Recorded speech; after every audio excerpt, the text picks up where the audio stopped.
Hi everyone, welcome to Nexus Gaming Series. Slexia. Hi, how are you doing? Welcome. I'm fabulous. Welcome everyone to the Division B Season 7 Grand Finals, Deviled Kegs versus Beast Coast. I'm excited for this. How's chat feeling? Welcome again. How about you, DB? I'm doing alright. We're getting ready to jump into this match. First map gonna be Volskaya, as I realize I forgot to ask what were bans, so asking that real quick.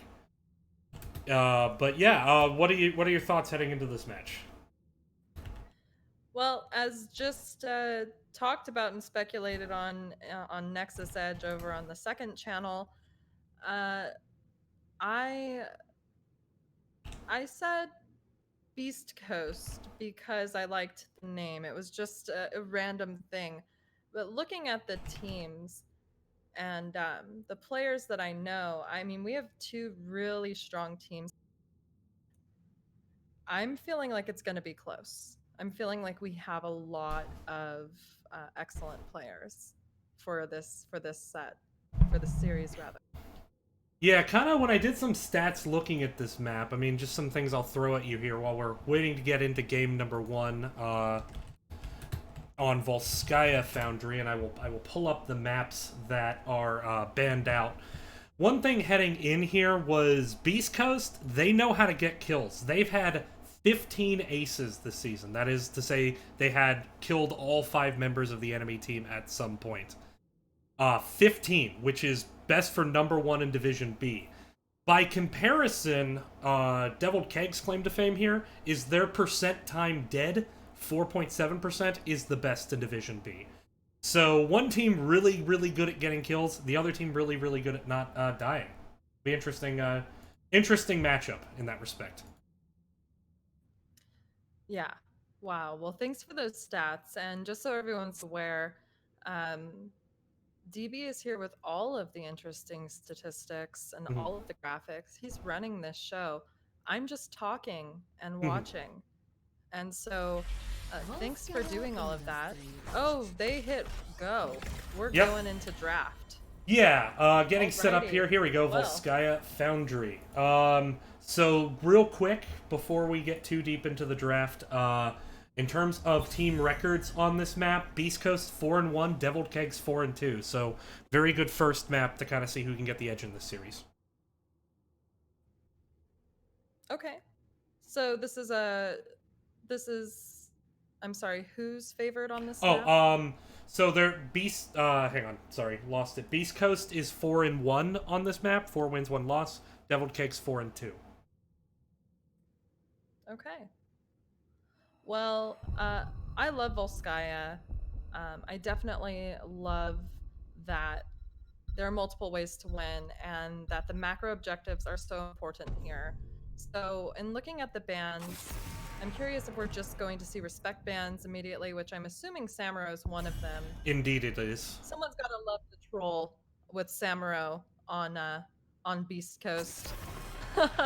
Alarak getting banned. You know, his popularity has increased vastly over the season. I think a lot of people have just decided that they don't want to mess with him. You know, his pulls can just really, when followed up, can be devastating to so many.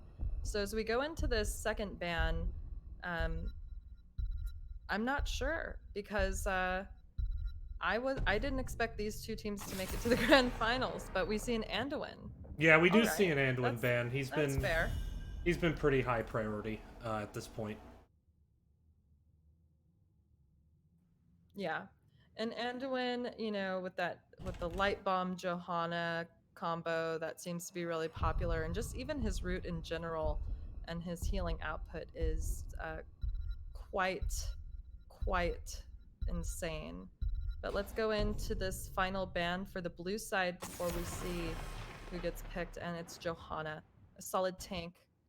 I made a joke recently that you could play Johanna on an iPad.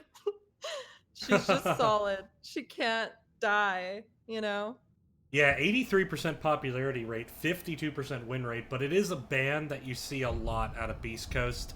Just not a hero they tend to like to play against very much. ETC first pick. Yeah, and ETC has picked up major popularity this season, and if that's the call, that's the call. I'm curious if it's for a wombo or just like, hey, the knockback, the CC, or global that he's able to get. Like, what are we going to see? Um, but now that we are going to see two heroes picked, we see a KTZ. In Wow, and a Yeah, Garrosh. that's interesting. So I know that Secret 333 does play the KTZ as we pull the stats up there. Not a high popularity rate or win rate, but he can play the hero well. He also does play the Garrosh, but it looks like they're flipping Mega Muffin onto that hero. Okay. So, first of all, their Skinergy was exceptional. I want to point that out. Secondly, we see B Train picking up Li Ming and VZ on Stukov. So Stukov is really oppressive on this map with the control points for the Triglov. His silence is just annoying, if anything. 100% annoying. And Li Ming, depending on the build, which I feel like Orb build's been gaining traction, can be crazy. Greymane getting banned, definitely a good call because he can jump over the silence and he can just rip the throats out of squishy mages like a Li Ming. But actually, that's on their team, like a KTZ rather. Yeah. Um, Both teams have shown a bit of KTZ, but I think they are, or I'm sorry, both teams have shown a bit of Greymane, forgive me, but I think it does make sense in this situation where Garrosh is, if someone dives over Garrosh, he has a hard time getting back to it. He's good at the counter engage, but not if someone can just teleport over him like Greymane can. I did send a note in our conversation if you wouldn't mind checking. Yeah, I can. All right, Ana getting banned. So 2 healers banned and then a Samuro one trick, I'm assuming. Yeah, I mean, Ana is still strong even with Malfurion being the pick here for heals. Interesting. In the most fabulous skin, as well as Thrall with lockdown and sustain himself, can just serves as a secondary front line to protect that KTZ. Definitely. The Thrall does have that TZ. Also, you have the Twilight Dream to prevent dive. Always a nice, well, nasty combo, especially with the Garrosh. You can always into the fray Twilight Dream. That's a fun one. Oh, and a Valera picked up as well as Varian. Yeah, the Valera is it's Malfurion's worst nightmare. There's no other way to say that. Yeah. I have never personally cared for Malfurion only because of my lack of skill while playing him, although I do love Whitemane, so I don't know. Ooh, Maiev. Oh, Maiev. Okay. I was not expecting that. Alright, so on this map, okay, I've seen this before. The Maiev is a strong pick. And that's just a lot of burden on Malfurion with the Valera. I'm concerned. But the opportunity for a Wombo, the opportunity for the displacement with the Emerald, the tethering that she has, as well as the lockdown from Thrall can be threatening. Based on the 2 drafts, I personally am torn, but I really feel like it's unconventional what I'm seeing by Deviled Kegs, but it's also probably really powerful, and really powerful individuals and heroes on the side of Beast Coast for sure. We're seeing, but I can't even speculate really who will take the W here. What do you think? I think if Valera is able to make Malfurion's life a living hell, which is in that matchup something very easily Malfurion will have trouble with, then I would give this one to Deviled Kegs, but keep in mind, Valera can't just trade for Malfurion. She needs to kill Malfurion and get out, so we'll see what happens there as we head into the match. All right, here we go. And as we go to introduce the teams, you want to go ahead and introduce on the left side Beast Coast for us? On the left side, playing for Beast Coast, we have Munkus on Maiev. Ceres on Malfurion, Mega Muffin playing Garrosh, RGB Fox on Thrall, and Secret 333 on KTZ. And over on the right, the challengers, Devil Kegs. Revenex going to be playing the variant VZ on Stukov. We're going to have B-Train on Li Ming, Contender on Valera, and Andrew on the ETC. Perfect. Anything you notice here with the level 1 talents that stand out or seem pretty standard to you? So to me, Aether Walker on Li Ming seems like, you know, the new hot that's being picked up. Definitely interesting. Prog Rock, not surprising, coming out from ETC, and Lion's Maw on that variant. Echo of the Elements is what we're hoping for, and that's what we see on the Thrall. As far as Maiev, Bonds of Justice was picked up. So we have a lot of stacking quests, and the typical KTZ Barb Chains here. Interesting though, Malfurion picking up Shando's Clarity with the Innervate. Cooldown reductions. That to me is interesting.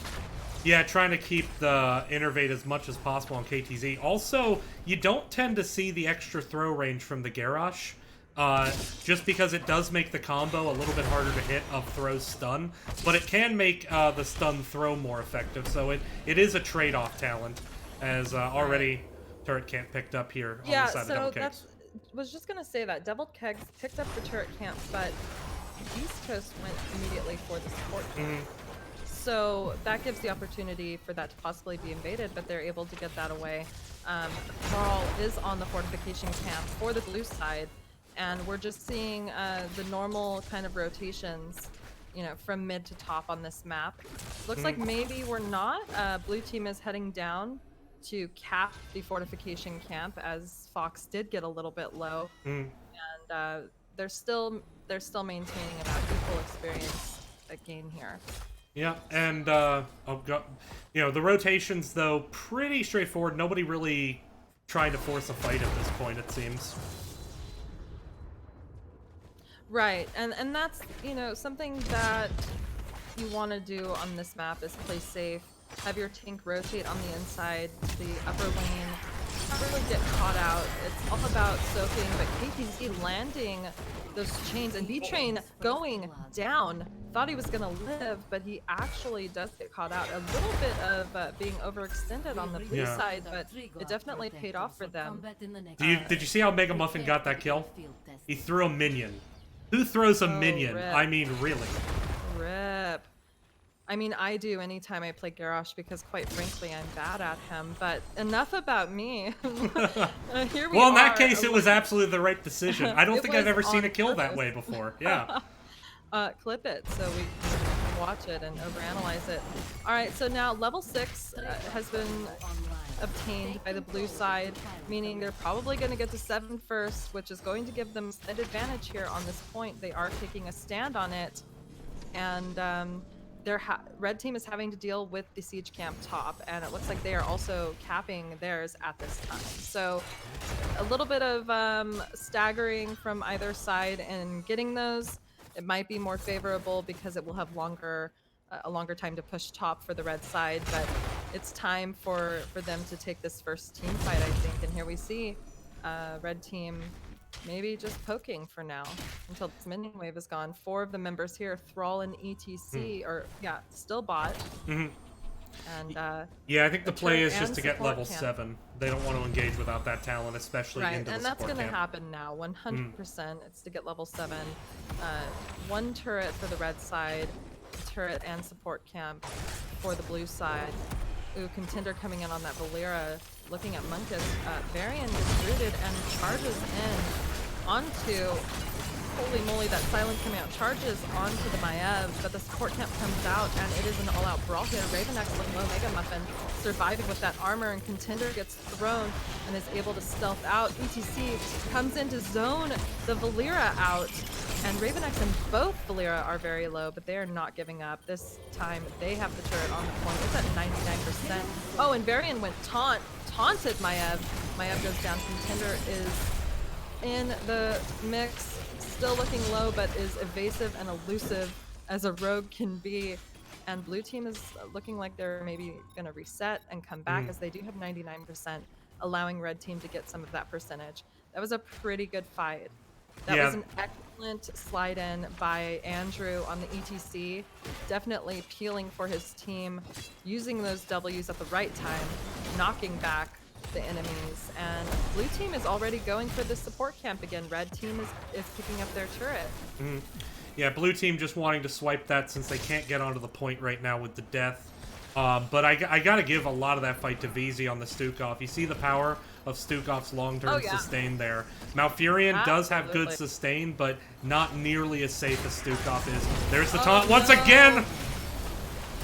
Guys, guys, hang on. I gotta restart. My Maiev file is corrupted. It got deleted from the game.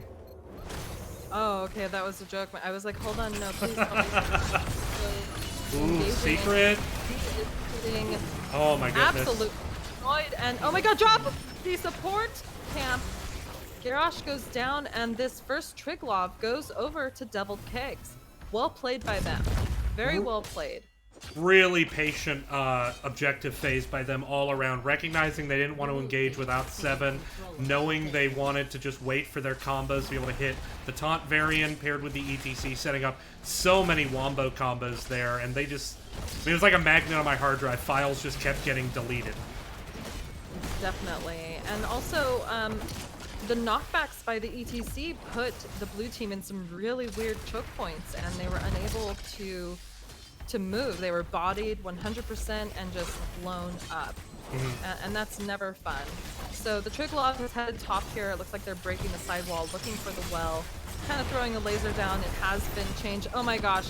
B-Train getting thrown in, but immediately getting out. This well is gone, and I think that's pretty much it for this protector. The first one, although not as weak as it was before the nerf,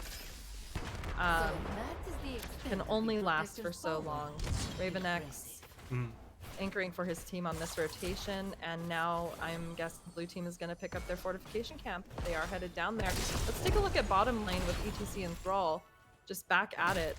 Level 10s have been picked up by the side of Beast Coast, just quickly to go over it.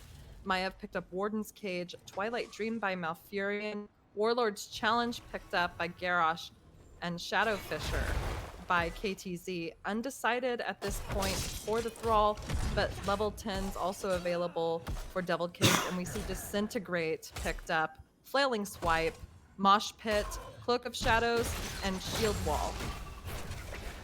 Yeah, I mean, the Warden's Cage, I think, will make these wombos potentially a bit more punishing, especially if you can pair it with a taunt or a Twilight Dream. Yeah, and the Earthquake was just picked up, by the way. So Earthquake picked up with the Warden's Cage. The Silence from Malfurion and Shadow Fisher, that can be devastating. But the thing is, you know, it's got to be played correctly, and I have confidence that it will be. I'm excited to see. Yeah, I mean, it seems a much more level 10 comp out of the side of Beast Coast. Certainly whenever you have Varian, you're going to be stronger before level 10 getting that taunt in. But that said, neither team really wanted to commit to a fight at the moment, it seems.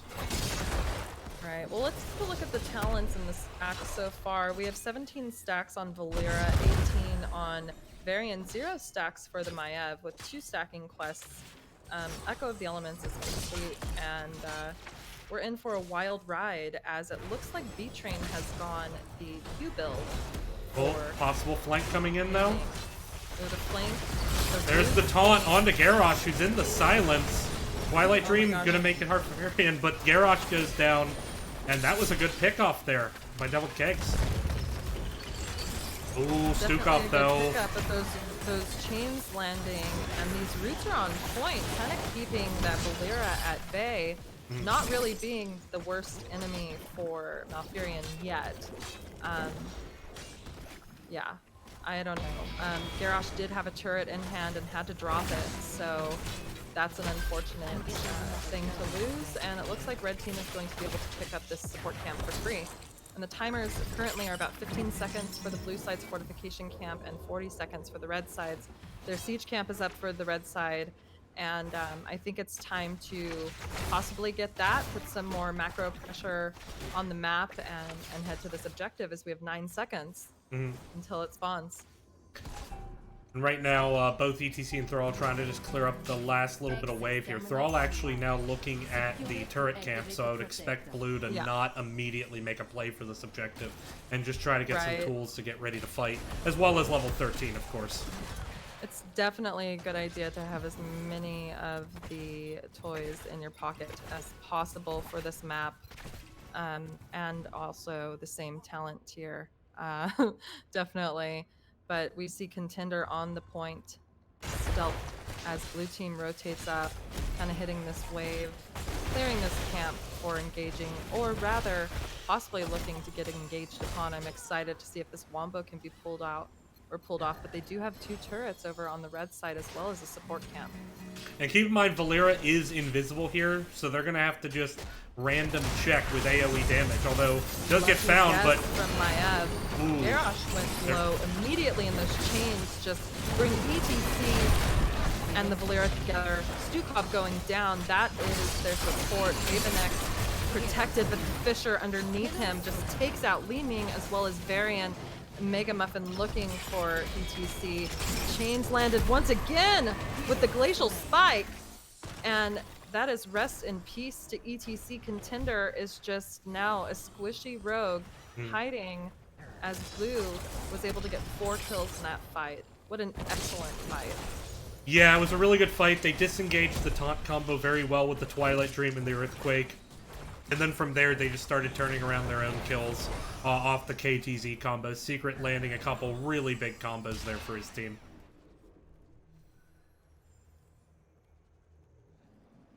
Now, rotating into their siege camp. I mean, we have ultimates available for red side. ETC's Mosh Pit is down. All of the other ults are up. Blue team now is only has 2 ults, and we're gonna see another fight here. Both are over 95%, 99% on the blue side, and here we see it. ETC using his knockback. They're trying to posture, see who's gonna go in first, and oh my gosh, Varian is the one thrown, rooted immediately following Shadow Fisher coming Garrosh back. separated out. And oh my gosh, Garrosh is so low. His armor is keeping him alive, and he does have a hot on him. Varian is silenced, and he gets chained. The Glacial Spike takes his life, and that is definitely a huge loss. Contender going down with that throw from Garrosh. Blue is going to be able to pick up the second Triglav. That was an excellent fight again. And a great choice to flip out Varian. Normally you think like, well, you can't kill taunt Varian, so why are you going to flip him out? The reason is it prevents him from just picking a target and engaging. When you have the Stukov root combo, when you have the power slide, when you have all those tools available to follow up on that taunt, by just throwing ETC into the back and making him panic, you really upset the way Deviled Kegs wanted to engage that fight. And Beast Coast off to a really good start after losing the first Draglock Protector. Yeah. Well, you know, they're scaling. They do have level 16. They're going to be able to get this forward. B-Train is the only one here, just poking, not trying to get too close. Raven X is meeting. By the way, Raven X, nice synergy when you watch this later. Love it. And it looks like ETC's coming in for flank rotation. Both teams have 16 now. And this Protector still has 49% health with 30 seconds left. Oh, the Fisher coming out again, and this time we see Thrall the Mosh. down. The Mosh coming out with the Disintegrate, piercing right through it. KTZ dies, and that leaves Malfurion to run for his life. Maybe go look for Tyrande or something like that, as this Protector has to go elsewhere. 8 seconds. They're going to need to take it somewhere safe, get out of it, and probably clear some waves. Yeah. But although they did manage to get the ETC trade there, so but I suppose Garrosh is getting taunted. The root coming out with the silence following up, Disintegrate. After that, oh my gosh, Contender tries to come in on the back line but gets tossed. Garrosh and Contender on the Valera both go down. In that fight, they were being hunted, like I said, and that was that is a staggered death that you don't want. You don't want your tank to be down for that long, just right after. But I think both teams are going to do their best to get their macro objectives here, and hopefully hopefully get close to 20 before the next fight, but support camp is free for red team. 5 seconds left until siege camp's available for blue. Red side has theirs, and it's just at this point, don't get caught out on rotation. You know what I mean? But they're playing kind of aggressive going here in mid lane this close, as red team is rotating. Valera is down, so it would be 4v4, but personally, I would play it super safe right now. Super safe.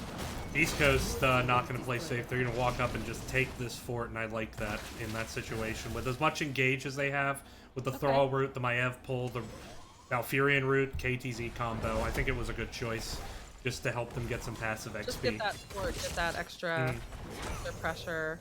I get it. All right, so the siege camp was picked up. All teams, both teams are up with 5 members. I mean, there's really nothing left on the map, but to slap and Thrall goes down immediately. I barely caught it. All of the ultimates are being pressed. All the R buttons are just broken, but there's only 1 kill, and that was on Thrall. Interesting. Yeah, a little late scrolling down to that fight, but in fairness, Thrall died really, really fast. Yeah, instantly. I couldn't even like, tell you defying the laws of physics fast. I don't know. But that's, that's what I'm talking about with the rotations. You know, it's nice. We have Mega Muffin now in front.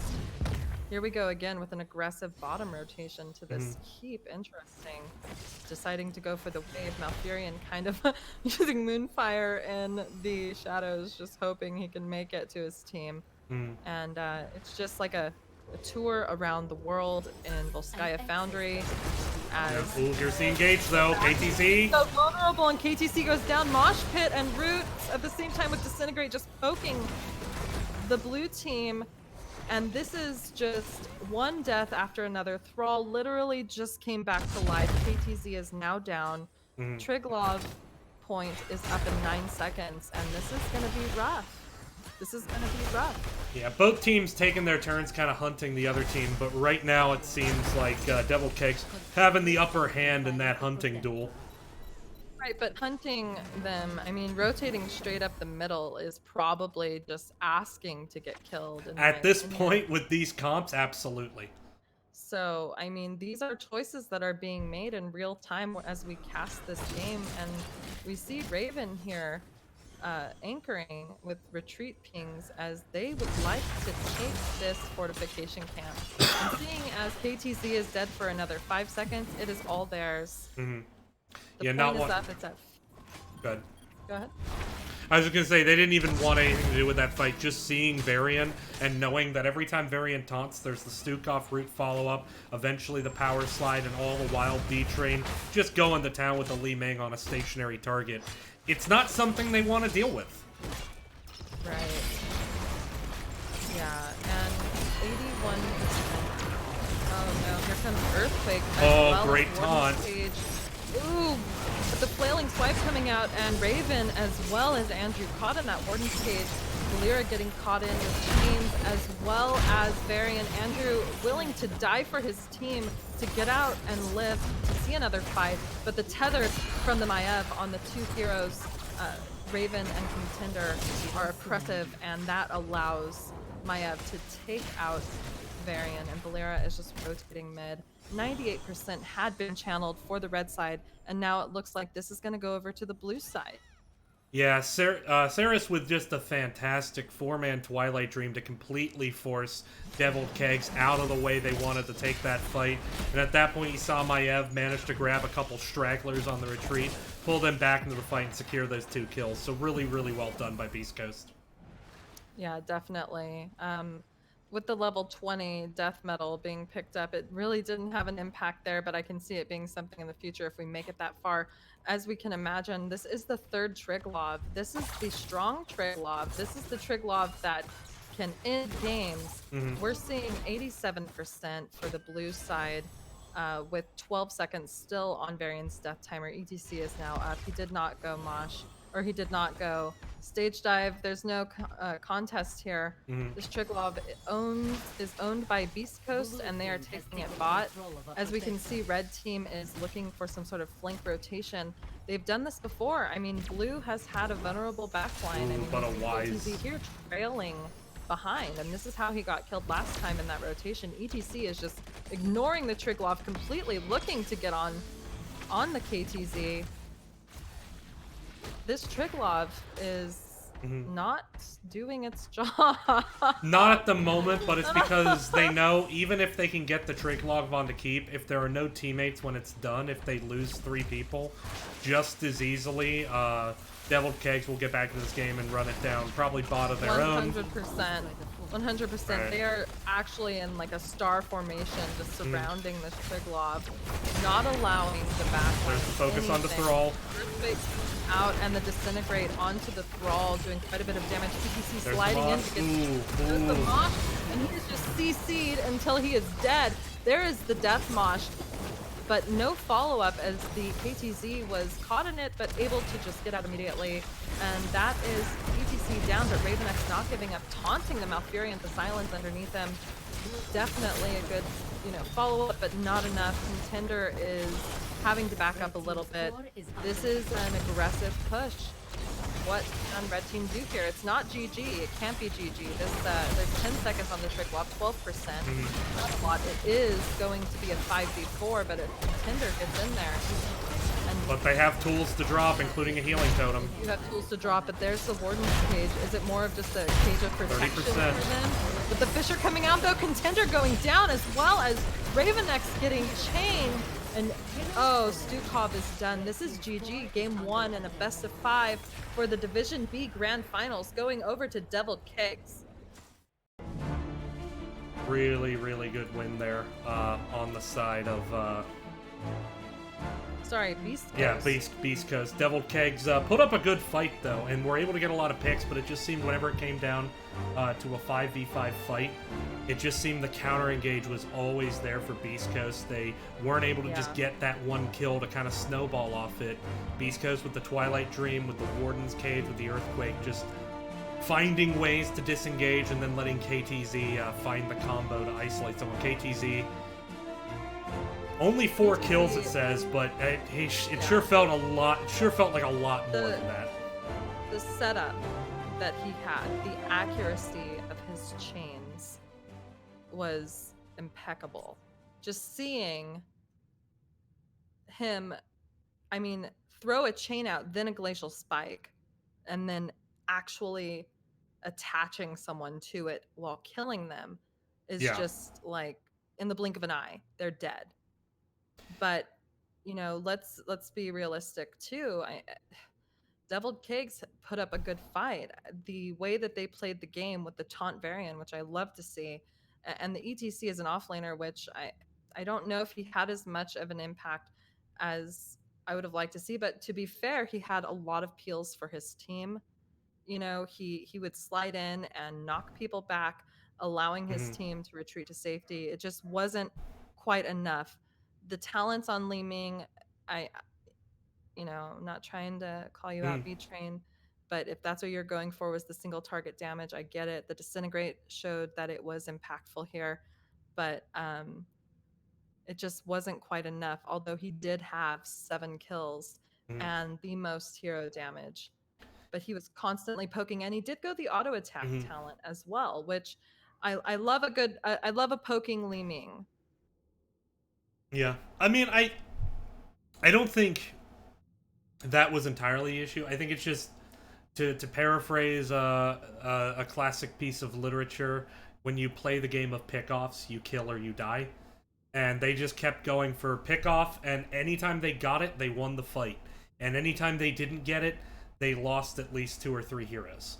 And at a certain point, it just seemed like Beast Coast learned every single fight and started applying those lessons more and more, to where the last 3 or so team fights, you'd see Devil Kegs go for the pickoff and almost get it, and then Twilight Dream, and then Glacial Spike, and then Earthquake, and then the whole engage just fell apart.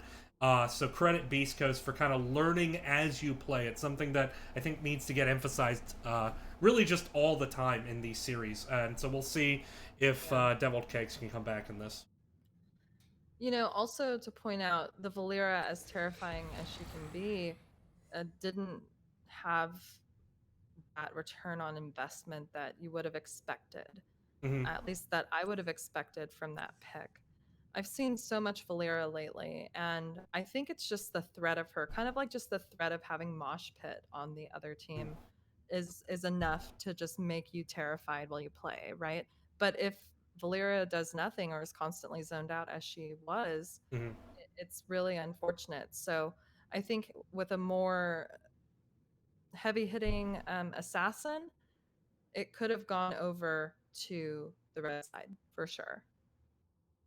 Yeah. Well, with that, I think now's a good time to just take a quick break while we get set up for game number 2, if that's all right with you, Lexia. Oh, yeah, All for right. sure. We'll be right back. Stay tuned.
And we're back. And we are back. Go ahead. Sorry. Perfect. We're back. We're headed to Dragonshire. It was mentioned that both teams are 4-2 on this map. Mhm. It's my personal least favorite map, but I'm ready to see how it's played here. Um, you definitely want a strong offlaner on this map, and I'm curious, does B-Train still play offlane at all? Does he still see that one panda that is a lush? But enough about that. Yeah. Maybe answer me later. Greymane getting banned immediately. Greymane, once again, a strong hero. Camps have a lot of priority on this map, so getting him off the map so you don't have to deal with Absolutely. that. All right, so Greymane. Who are we gonna see? Are we gonna see Samuro because of the macro being banned again?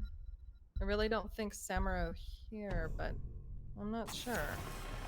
It's Oh. KTZ respect ban 100%. No mas. Anyone that can land chains like that, yeah, needs to just sit down.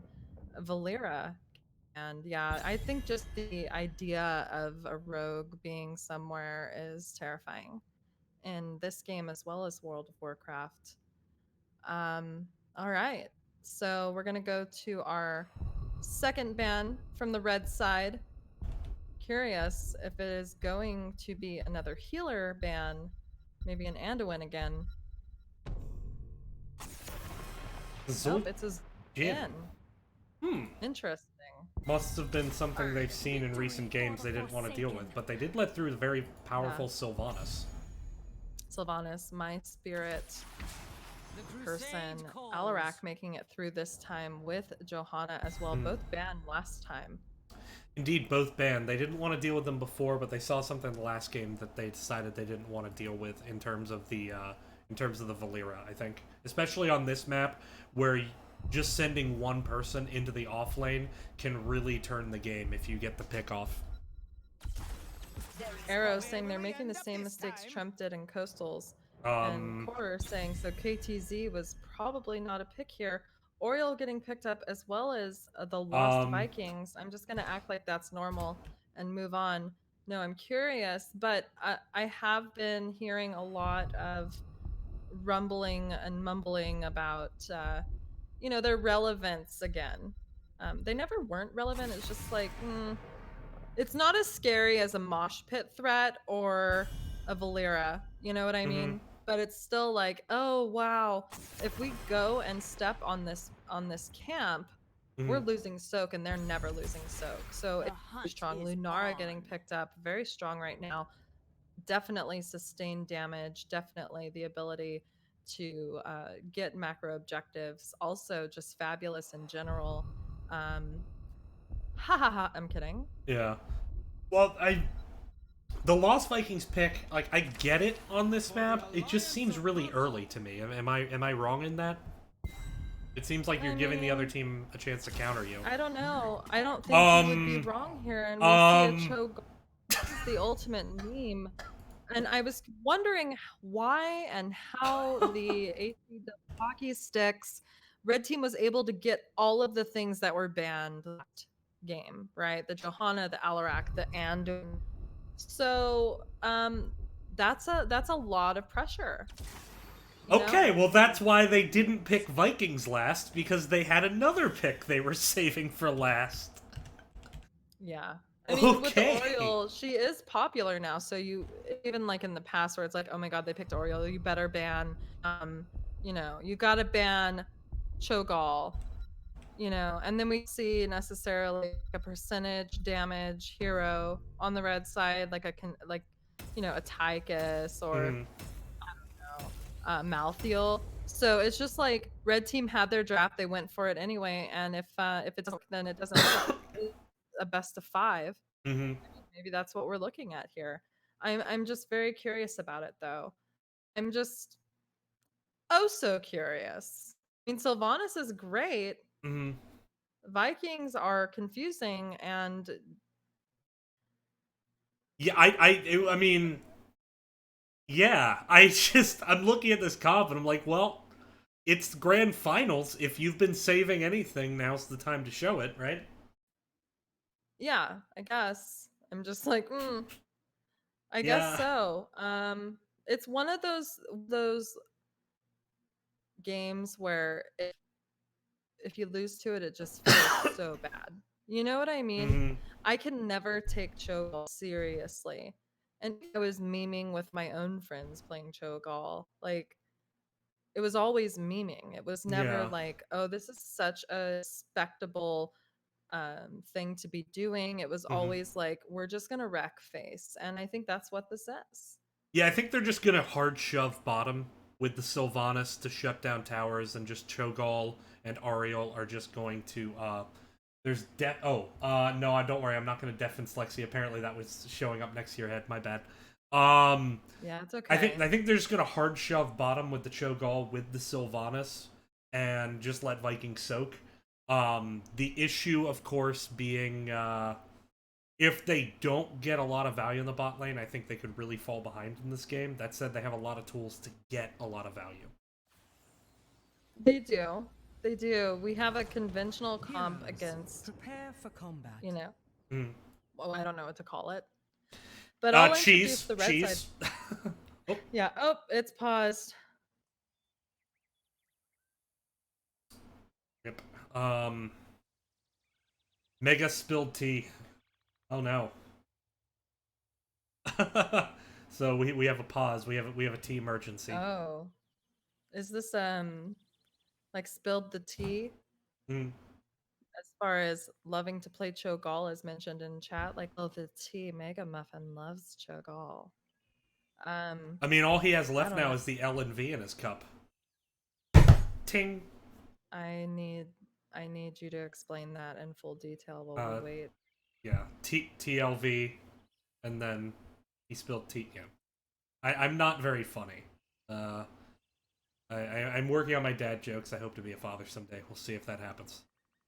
But Yeah. We'll see. probably not. Probably not with We'll jokes like see. that. Anyway. Poor me. No, I'm kidding. You deafen me now. Anyway, all right. No, no, it's fine. I make fun of people that I cast with, and please don't take it Oh no, personally. I I make fun of Weenus more than anyone, and if he can handle it, anyone can. yeah. So let's I make take fun a of look. myself more than anyone can, Perfect. in good conscience. Perfect. Let's take a look at chat. Uh, what? Okay. Fire this caster. He's Or talking about me. Don't worry. And frankly, yeah, probably. hopefully not T on the keyboard, or they are screwed. I mean, maybe. Well, we have a minute while they're setting it. We haven't actually mentioned the map bans yet, but we can go ahead and just briefly take a look at them. So, Beast Coast banning out Tomb and Shrines. That is their normal bans. Deviled Kegs taking out Cursed Hollow and Braxis.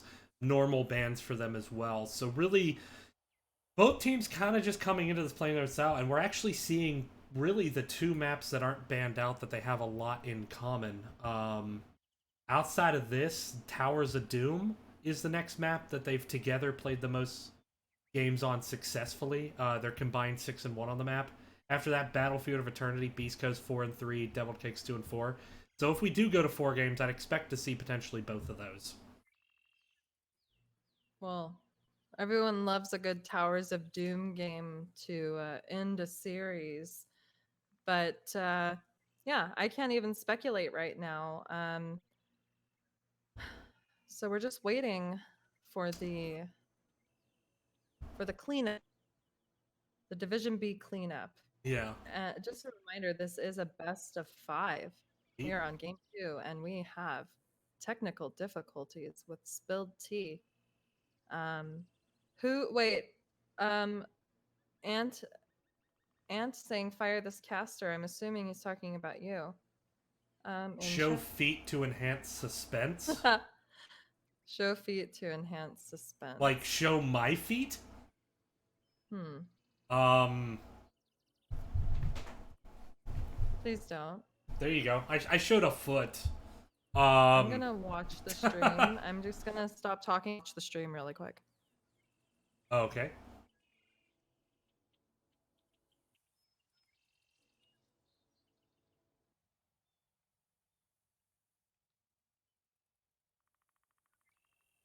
There's quite the delay, and I can't be quiet that long. So anyway, No worries, yeah. of course, I'm keeping an eye on it. Trust me, it's Mhm. in my peripheral or periphery, I mean, it's my just peripheral vision. I sit cross-legged in my chair when I'm gaming, so it's Nice. not a hard adjustment to make. I sit cross-legged on the couch gaming. Nice. So Core is saying I think B will pick BOE. So I mean, I can see that. You know, they like the ew. Yeah, Sorry, they Super like the Goat, team fights. let's not do that. Let's not. Why would I do that? Yeah. Where's Okay. the report button? Um Um, new just Twitch hit Alt stream. F4 Zool or Control rules. W. Either of those will bring up the report form. If only Mega were playing Gall. He Okay, could oh, just we're use his getting back into mount. this. Oh, here we go. Thank God. Yay, we're All back. right, so on the red side, Oh, you're starting on playing. the right? Okay. Yeah, I said I was going to start on the right this Okay, time. For no worries. double Kegs, we have B-Train 704, also known as B-Train, also known as the Rapcaster. On Lunara, Andrew playing Sonya, Ravenex on Johanna, VZ on Anduin, and Contender on Alarak. Give it up for double Kegs. And on the left side, with perhaps the cheesiest comp we've seen all season, Beast Coast, we're going to have Mega Muffin on Cho, Secret 333 on Gaul, Monkus is going to be playing Sylvanas, Saris on the Ariel, and on all three of the Vikings, RGB Fox, and Monkus has RIP. Again. God forbid we just do this. Yep, Oh, we don't even have ref to talk. we do not, no. So we'll just try to fill for a bit. I can fill with some stats for a bit, and then if we need to take a longer break, we can just do a full pause. I can fill with asking for salt facts because I'm always looking for facts on sodium, as I tend to get very salty and love to be entertained with education. So, please, all of your salt facts while we look at stats. Well, think, pardon me. I think we're actually getting ready to jump back into the game. I'm also apparently choking to death, and Nice. but luckily I'm okay Love now. to So here we hear are, it. right back into the game. Here we are. And we see the usual, you know, Cho'Gall game here on this map. Just kidding, that doesn't happen, but they are definitely looking to hard push bot. Cho'Gall, Sylvanas, and Oriole are all down here. Ravenex, VZ, and Contender defending, but I'm not even going to call out these Viking deaths by name because quite frankly, it will get old fast, but one of the Vikings dies mid lane most likely to Lunara, and this is something down here. Siege camps have just spawned as well as bruisers, but oh no, Ravenex coming in. Cho'Gall getting a little thirsty for maybe some tea. Oriole whipping one of them into that tower and back and forth. Lunara on the flank. Rotating down, flanking Sylvanas the first to go down, and maybe this wasn't a good idea after all. Scaling. Yeah, that was a really good flank by Lunara. Given that she's just laning against Olaf there, Olaf really not any good wave clear, especially before spin to win. And so, you know, Lunara just coming down, helping to secure the kill onto Sylvanas. Alarak doing a really good job focusing Sylvanas to prevent her from trying to silence the towers too much. Yeah, and red team has already got on both points. Alarak looking to pick up the dragon. Fox already interrupting, just immediately, almost when it was done interrupting. One thing I did notice was Cho'Gall rotated to the siege camp and actually used one of the escape abilities, Shove, to get there faster, which I think is interesting as, you know, they did have the first death on the blue side, and I definitely want to save any escapes for team fights. But anyway, let's get into it. Contender rotating down this time on the flank, looking to be with his team, not actually kill anyone. Both siege camps are out, and it looks like the blue side will fall a bit faster. Another Viking goes down. This time, the blood is on the hands of Sonya top lane. But Cho'Gall is just being the usual oppressive self. Contender doing his best, and Sylvanas dies once again. As a ranged hero, I would definitely advise Sylvanas to back up. Alarak has a lot of ability and capability of pulling you in and murdering you. He is more terrifying than Valera, and I'm happy to see Alarak being played here. Yeah, Alarak being played well in this situation, recognizing that the best kill target for him is not to try to blow everything in the chokehold, but rather it's to take down Sylvanas and just limit how much that Beast Coast can actually push up here. And actually, Beast Coast a little bit behind in Soak at the moment with the Vikings comp. Well, I mean, the Vikings seem to be dying on cooldown, basically. You know, taking out the sustained damage from Sylvanas is the call here. Alarak, you know, doing a fine job at pulling people in, securing, just, if not the kill, a lot of. But it seems that Blue will not give up the idea of this bot. They do not have weapons. Red side does, and this is Vital getting a whip on Tinder. Condemn coming in. Choke all. Ooh, B-Train low. 333. B-Train is low, and he does go down. Unstoppable use. Watch VZ. Ooh, Anduin is super low, and there are cooldowns left. Oh, but the tower does die. Believe the tower just dropped the wrist and said Kobe, because that was a nice long shot. So, Check asking, can I ask what has happened in draft to cause this? Yeah, we had an Oriole, or actually Sylvanas, or Lost Vikings picked up, and then finally Cho'Gall picked up, while Red Team just picked up everything that they were given the liberty to lock in after not having it during draft. And so we see a normal comp on red side and a cheese comp on blue side. But I don't think red team is very threatened by it. They are able to really answer to a lot of what they're doing. What I am concerned about, though, you know, is the scaling of control and how that is just that if you let, you know, take over can get out of control. Let's take a look at talents, though. So on the Cho'Gall, we do see the stacking quest. No, we don't. Sorry. No worries. Interesting. We see interesting. This is not the meta Cho'Gall by meta. I say that term loosely. Not I mean, the meta Cho'Gall. we also have a Lost Vikings with the Cho'Gall too, so ooh, I'm Monk not is... even gonna speak. It would be the most ignorant thing if I were to try to speak on the Vikings' talent. Yeah. But here we are with Cho'Gall silenced, Alarak going unstoppable, trying to get a little bit of damage, and oh no. Is Cho'Gall gonna go down again? There's a lot against him, and I think the poison damage is enough. I don't know if the Oriole got the heal from in. Oriole was able to save him. Had that heal not gone off, I think the poison still would have taken him down. We still have not seen a dragon picked up. Although Vikings, as well as, you know, Johanna and various other people have secured the ability to channel for red team a couple times. We haven't seen it. There's the shadow volley. Oh. All But right, meanwhile, let's talk about those ultimates. Armor of Twilight, interestingly enough, picked up. I think trying to get some stuns just to zone off the Alarak diving the Sylvanas.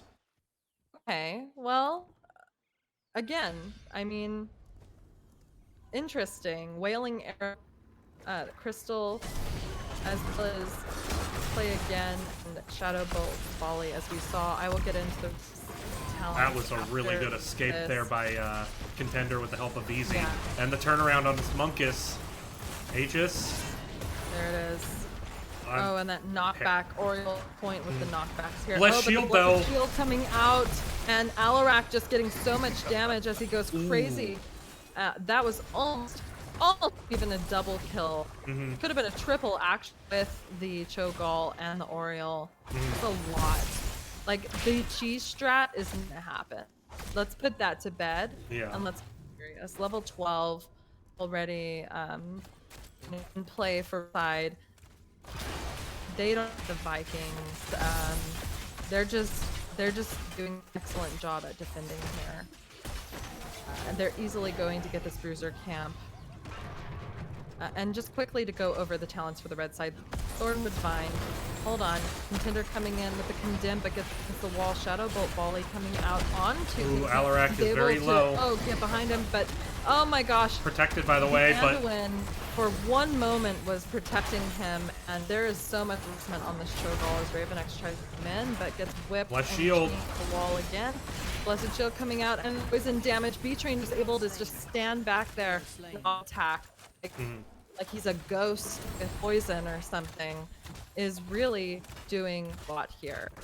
That is something that the team needs to keep in mind, is that is constant damage, constant poison happening at all times. Back to ultimates, if anyone cares for Strike, Holy Word Salvation, as we saw, Blessed Shield we've seen at times, Wrath of the Berserker, and Monkus looking low. B-Train, no mana, but still attacking with that poison.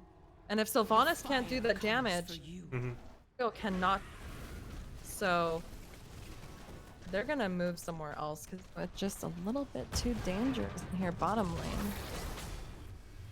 yeah. By the way, the dragon was up. Let me just go ahead and say that. The Dragon Knight has been picked up by the red side. Oh no, Monkus! Monkus is low again. Yeah. There's the Shadow Volley. There with it is, the Shadow Molten Volley Core. with the stasis. Interesting. Just trying to be a This- turret there. Channeling Yeah, the inner and it Bastion worked. play. It worked for a sec. Fort is just absolutely gone. Sonya can't even top lane, it appears. Which, I don't know if she would feel like, here she is. Okay, coming down. I think she's gonna be the key to this that will, I don't know, suit red team quite a bit of value. Looks like the poison is going to the bottom tower on the middle fort. And it's back to business as usual here. Back to business, siege camps, bruiser camp getting picked up by red team. Sonya just doing what she does best, and that is, at this point, soaking lanes. Let's take a look at the damage. Alright, as expected, see Lunara here with 34k damage. Oh Ooh, no! Monkus. Hold on, Sylvanas cannot live long enough to match the damage. Taken out. Not a good time. I would honestly approach, press A, and just attack at max range at this point. Like, there has got to be bear peels, Sylvanas. That is the problem with running a comp like this. You know, I mean, at 16, she will have sustain if she does go that talent, but not enough to just, I mean, if she dies instantly, you can't heal. So looking at the siege damage, it's 69,000 on Vikings and 103 on Sonya. Definite value coming out from Sonya. So let's get back into this game. Mid fort is being pursued by red team a little bit. Maybe they're changing their minds. Yeah. It is annoying to have these Vikings just wandering aimlessly into your lanes. Yeah. But Control the shrines. Yeah, I think the issue here, though, is this comp was very centered around we need to push in the bottom, get an advantage in that lane, pressure it. Ooh, Blessed Shield there. We might get a team fight. I'll finish that thought. no, Aureole is she's not going to gonna drop. make it out. Molten She Core couldn't is just even delaying land the her inevitable. W, and yeah, Cho'Gall's gone. There are Ooh. B-steps coming out from B-Train. And what a fabulous time it is for red team to push here.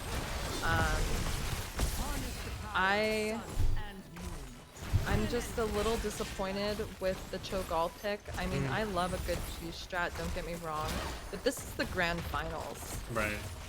You know, no one is messing around here. No one is trying to have, I mean, you're trying to have a good time, but no one is trying to show off, and, you know, in some unconventional way. So you are really strong. I mean, if they've been practicing this and it works, that's fine. But with the way that, like, contenders Alarak, the way that B-Train is able to just step back and auto attack nonstop, the way that B is able to protect his team with going in with those clutch blessed shields, it is absolutely not gonna work. Sonya is soaking out of her freaking mind. Yeah. The siege damage, and there's just no way that they can answer to that. I mean, there's a 2-level edge for the side, and here we are. Yeah, I mean, there is a big power spike at 16 for this comp, both with the Cho'Gall and with the Aureole. But yeah, I mean, they just haven't opened up their win condition, which is kill fort and at least open up keep wall and bot lane, so if they get kills, they can end. At this point, that's looking farther and farther away, and this is not a good fight for them in the bot lane. Right, and the thing is too, they're so separated from their healer that Oriole is just getting poked down nonstop. And B-Train serious is poison damage. relentlessly- Yeah, serious poison damage. Hinder also on the Sylvanas nonstop. Oriole is just using her ultimate That might be game. to delay her death, and we see Gigi's Core is taking damage. called out in chat. They are on this tour with about 40 seconds on death timer, 35 or so. Yeah, East Coast is looking to lose this game with a W going over this time.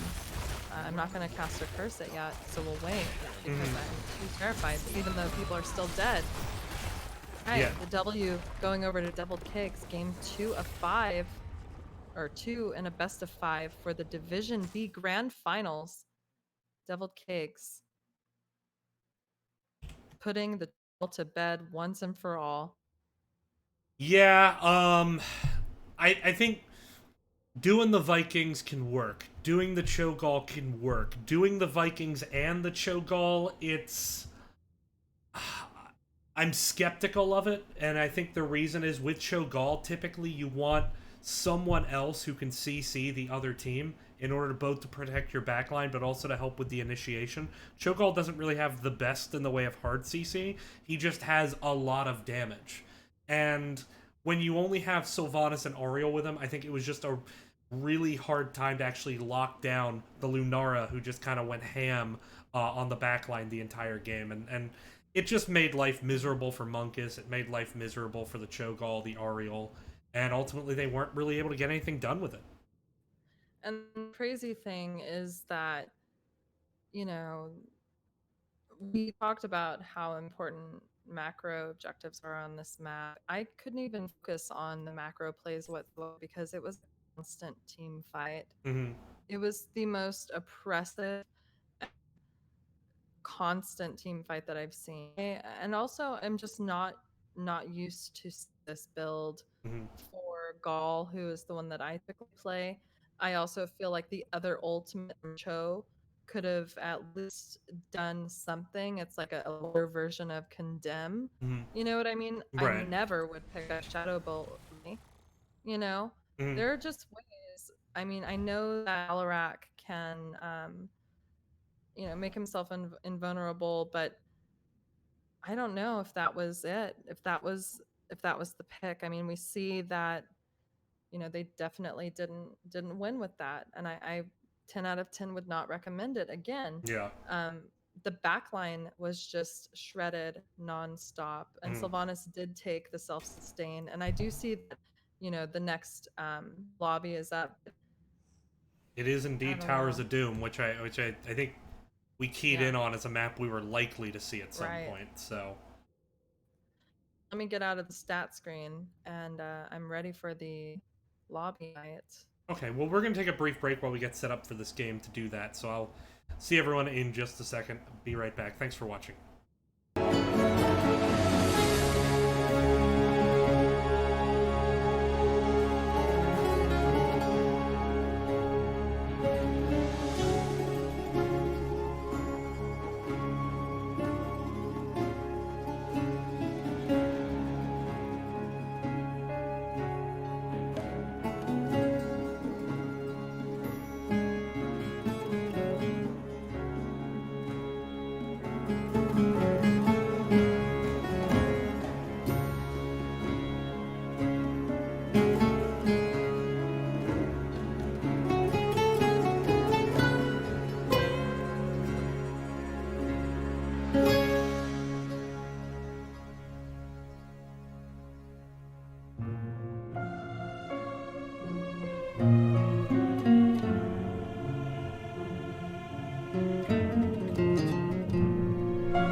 You just say we're live. Yep. We're back.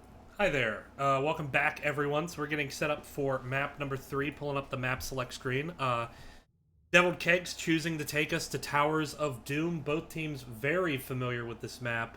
Currently, Beast Coast sitting at 3-0 on the map, so perfect record. Deviled Kegs 3-1, so good map for both teams. And as we saw in the last game, I think this is going to be a good series if both teams can kind of just stick to comfort, stick to tried and true, maybe avoid some of the cheese we saw in the Right. last game. Yeah, this is going to take 1-1 to a 1-2 or a 2-1, depending. So, with it being a strong map for both of them, it's really whose strategy is top notch here. So we're getting into the draft already. They are ready to go, and I am, I don't think we're gonna see a choke. What do you think? I don't think we'll see an Alarak as the No, definitely not. Yeah. Excellent play on the Alarak. Mm-hmm. I feel like if they had that Alarak on Volskaya, that would have been a whole different story. You know what I mean? Yeah, I can agree with that. Samuro getting banned out as well. The Alarak was banned out by Beast Coast in the first game. It's something they normally don't want to play against, but we are seeing the ETC ban over their usual Joanna ban here. Yeah, and Samuro being banned just like in the first round on the first map, Volskaya. So, are we gonna see Anduin ban this time? No. I think that Banduin? no. It's a KTD because they still don't want to deal with that. It doesn't even matter if they're good on a map. They're so like I don't know that they're banning him on every map. Sylvanas once again by Monkus. Let's hope that Sylvanas can show her, full potential this time. She was insulated a few times last game. We never got to really check out what Monkus can do with that hero. Yeah, it was hard to see when he was getting lit up, but there's the Blaze and the Orphea. That's a lot of AoE potential and a lot of zoning potential as well, on a map that's a lot about zoning. A lot about zoning, Garrosh as well, and here's the Marion. This is their blow up pick, as this is just almost identical, at least with tank and healer, to what they did on Volskaya. If broke, don't fix it. Although Secret, who was on KTD, is actually on Garrosh, can easily be swapped. We shall see. Let's look at this final hand for the red side.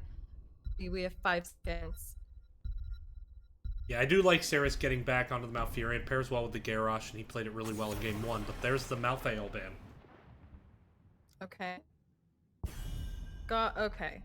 I'm gonna right now. If Deviled Keg up Cho'Gall this time, we alt F4 and quit. I'm smashing my setup. Starting to go fund me. I mean, I don't expect it, but you never know. I think it's more just it can counter Blaze in the lane. Yeah. I talked about it on Nexus Edge. I think we've seen it, but that's like the indicators that I was talked about from back in the day. Okay, Raynor, we're good. We're good. Thank God. I didn't want to actually smash my computer. Chromie. That was a very quick Chromie pick.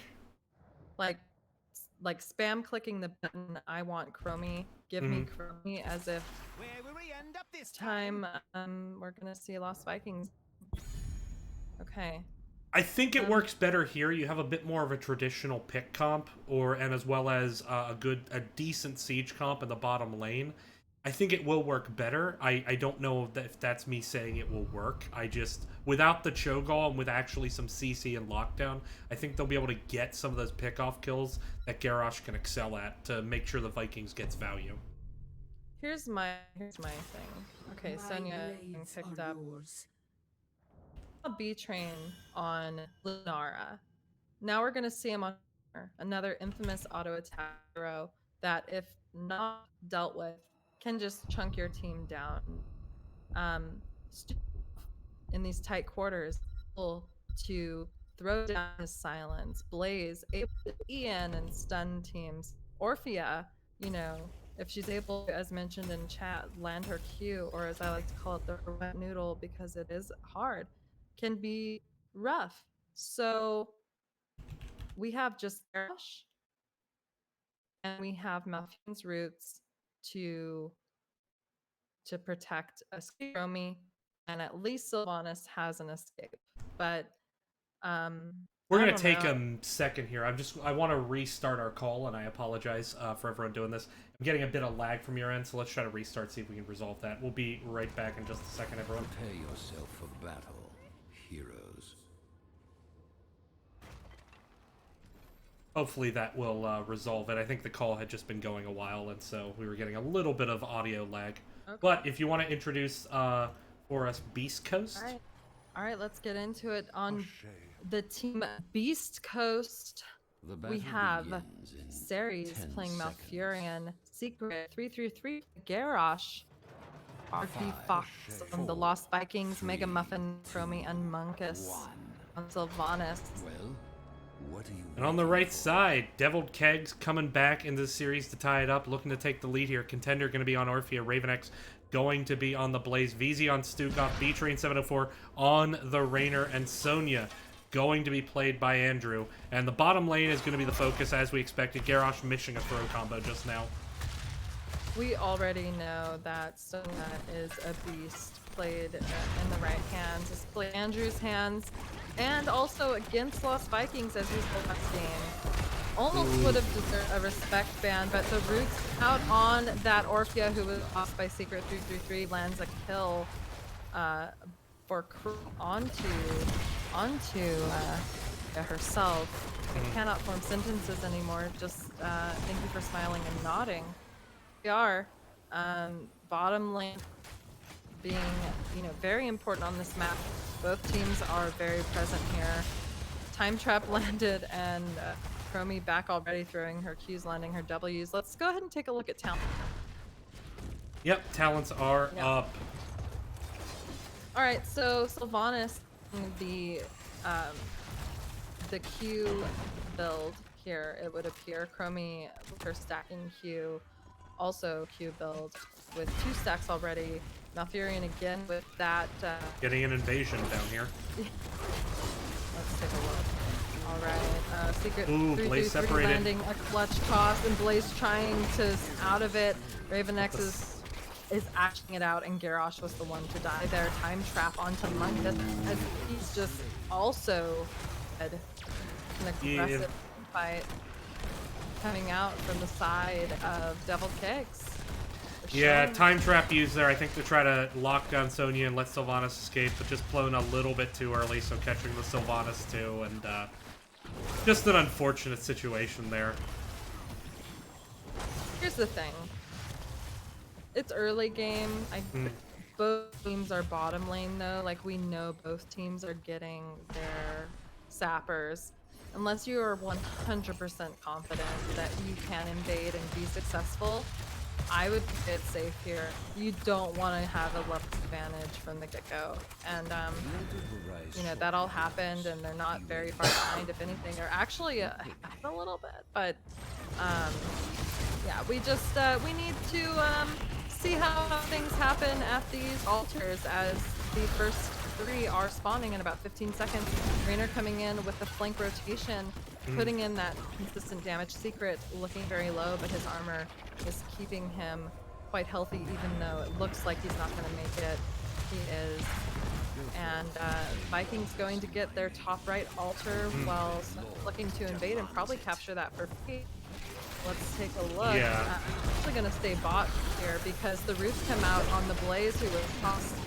And he is again making it out. And Blaze is here. Blaze is not the target, you know? Toss. Well, they did almost get the Blaze there, but they are fighting over this bottom because of the Vikings. It's going to be hard to cap either, but there goes Blaze. There he goes. Orphea landing. DC channeling. Sylvanas interrupting. Yeah. DC is channeling. Malfurion is having to back. Sonya is not giving up. She's getting both of the top. Sorry, she only got their Tink. top. Yeah. I don't know if Fox is going to let that. Fox I is think- not gonna have the choice here in a second, as Right. Yeah. Yeah. The rotation on him to make it so that belongs to Deviled Kegs, and now we see 32 health to 36 health on the cores. All right, back being level 7s available for the blue. Sapper camps are available again, but it looks like they're getting these towers down. Chromie with quite a bit of poke, throwing out those Qs. The sand just hitting everyone in the face non-stop. And it looks like they're going to rotate to their Sapper camp. Here we are with Garrosh anchoring here in this bottom bush. The other 3 just working on this camp. And Devil Keg should in no way panic. I mean, they're down 4 shots here, but one, it's the first shrine. We've seen this map always come down to the late game. But second, against the Vikings, you pretty much accept that you're typically going to give up 2 towers on the first objective. It's really more about finding opportunities to get pickoffs later. As we get a fight over this camp, and Raven X is already very low. There's the separation. He charges in the back onto Chromie, but down he goes. Oh my god. Sonya coming in and onto the Sonya's back coming in line, with a though. Flank on the back line. Oh, Malfurion is doing his best, alt-queuing himself, and blue team is getting on this objective, but actually not finishing. Sonya just harassing them, but is not going to be able to make it. That Q from Garrosh with a follow-up route from the Malfurion will end her life, and this is going to be a hefty push with the level 4 talent picked up by Sylvanas for these boosted sappers. And there are 6 sappers here. 6 sappers, 2 extra. Yep. It looks like. Unfortunately, Garrosh does not have into the fray for the free cheese. You would love to see it, but I don't think we need it because Yeah, both got in. both got in. So we are here again with these altars up. Activate them now. Both being channeled by Vikings. Yeah, and I mean defending this bottom lane is the meta. Oh, time trap! With Time the trap follow for the- up. Oh and my the goodness. Q. Oh, Blaze died in the air. I couldn't even see it. Yeah, that combo was disgusting. The teleport back into the time trap to buy time for the root to land underneath. You have the taunt as well, potentially to pair with that later on. That is a nasty combo. So here I am saying maybe Blaze isn't the one you want to throw, but I mean I guess if you throw him twice he dies, and if you throw him a second time he dies in the air and just explodes like, I don't know, like a tank of gas. Isn't that what Blaze is pretty much? I know that was a really bad joke. My bad. No, I it's have fine. no intention of being a father, so I shouldn't be making jokes like that. All right, so bottom is just being defended. We have Garrosh on his mount. Everyone's just mounted up down here, waiting for the sapper camps probably not to be on cooldown. Red team is, I don't know, they were kind of protecting. They were mid, trying to maybe grab they're rotating level bot to get it 10 back. off the mid lane, possibly the towers, I think, so that way they can at least siege this up. They didn't want to siege it without level 10s. Alright, well, we'll get Rush here alone while Red Team just takes their fort back. Probably a good time. I mean, I think they're going to be able, Blue Team's going to be able to usher these Sappers in. 13 seconds to Sapper camp for the red side. If they're able to get a pick or two, they can definitely get this well. Contender is actually the first pick. Bunker comes down. Sylvanas dies, though. And they might want to back up. Ooh, Malfurion got interrupted out of TD. Oh, no! Raynor gets the kill. Everything going out onto that Malfurion, and the time trap stopped Blaze in his tracks with the trail behind him. V-Train doing his best not to get poked down and killed. Oh my gosh, The sand jukes. blast Oh, the is jukes! actually Oh, juking the them out. jukes! Yeah, to see it at a time like this, he is backing in their bush. Wow. Beast Whoa. Coast, are you okay? You've been hit by, No. you've been struck by a smooth criminal. Rip. That, Yeah, of those V-Train jukes. dying in that fight. All the while, Devil Kegs was able to channel, and we have a, you know, we have 16 health on the core for Devil Kegs, 32 for East Coast, and we are back to this fight over the bottom Sapper camp offside of Devil But Kegs. Sonya's That was rotating in great. quicker. They'll have 5 at the right time. Definitely. Garrosh the is camp dropping. Dead, but Garrosh is, as Sonya just yelling, like, get up, back up. I don't know, something, I can't do her voice. I wish I could. Ah! Oh wait, Oh no, my that's God. Howard Dean. My bad. Oh God, that is why the weapon was next to me. Because you have the intention of yelling. I'm kidding. Here we go. This time, red team is looking to the bottom fort, and they're doing a pretty decent job. The time warp coming out, I heard it ticking, but I didn't see anything happening. Was on to Raynor there, but he managed to Okay. get out of it. They just didn't really have to follow up. Okay. So, I love a maintained blaze, quite frankly. I also love the Orphea land use and just zipping backwards as if like there was no threat whatsoever. But, you know, let's talk threat here. And luckily, B-Train was able to knock Garrosh off of this because I think a Q would have led to a different outcome from that rotation. Blaze looking to get Monkus, but the Orphea ultimate coming out of nothing. And these dragon, what is it called? Dragon's Breath. The dragon's breath coming out from the limit is doing so much. Challenged you days. They are literally just focusing the tank down, and it is working. I'm gonna say it. It's definitely working. This is the most insane time I've had casting in a long time. Like I mean, the Vikings are Yeah. running around like little animals, and it's just like a murder fest. But we cannot forget that, you know, this map objectives, and it's not just team fights. Both of these teams clearly love to fight. Mhm. And although we do see, let's look at the stats, 9-5 here in kills. There's only 12 health left on the side of Deviled Kegs.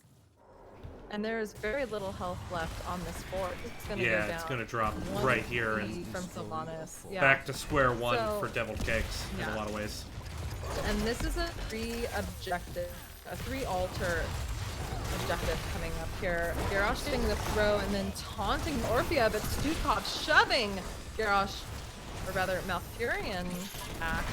No, Garrosh. It was back. Garrosh Malfurion back, yeah. though. I swear, there's so much crazy stuff happening yeah. here. Raven just cannot hang. And 3 more From sappers went in putting there, in so work. 32-9 at the moment. Red team 32-9. Orphea dead. 3 more sappers possibly going in with this. And then we're gonna have 3 altars. Mhm. Yeah, this is potentially a These game-ending sappers- situation. 3 more sappers Very coming in much bot, so. yeah. I have opened a Very tunnel much near our so. core that leads to the Because if It those is go very through, there's interesting 6 points left. So yeah.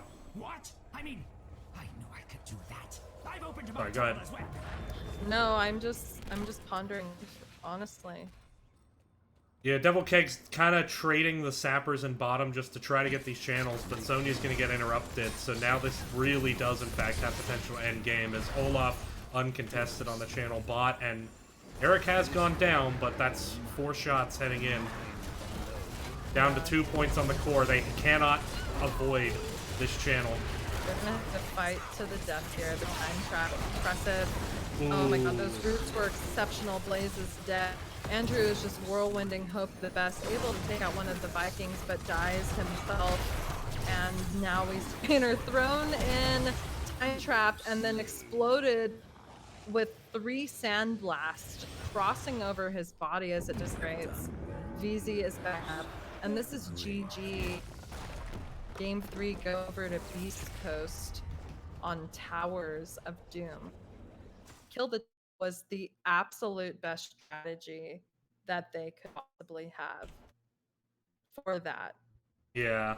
Was, I mean, insane. There were insane team fights. I feel like, I don't know. Yeah, it was. I mean, it was a really difficult combo. With the Garrosh up front, it made it difficult for Blaze and Sonya to approach. While they had flank potential with the Raynor and the Sonya, they didn't really have dive in order to get onto that backline or get around the Garrosh. The Garrosh just kept kind of picking his separations. If someone did get past, they often landed in a time trap. The root fell underneath. And it just, every time they approached a fight, that's what happened. turned into a lot of deaths for Blaze and Orphea, unfortunately. So really well played, I think, by Beast Coast. Yeah, Devil Kegs did a great job as well. I mean, the thing is, they were so focused on fights that they Mm-hmm. were not focusing on the actual objectives. And this is not a brawler map. This is a bottom lane brawler map for sure. Mm-hmm. And I get it. They wanted to take their bottom fort back.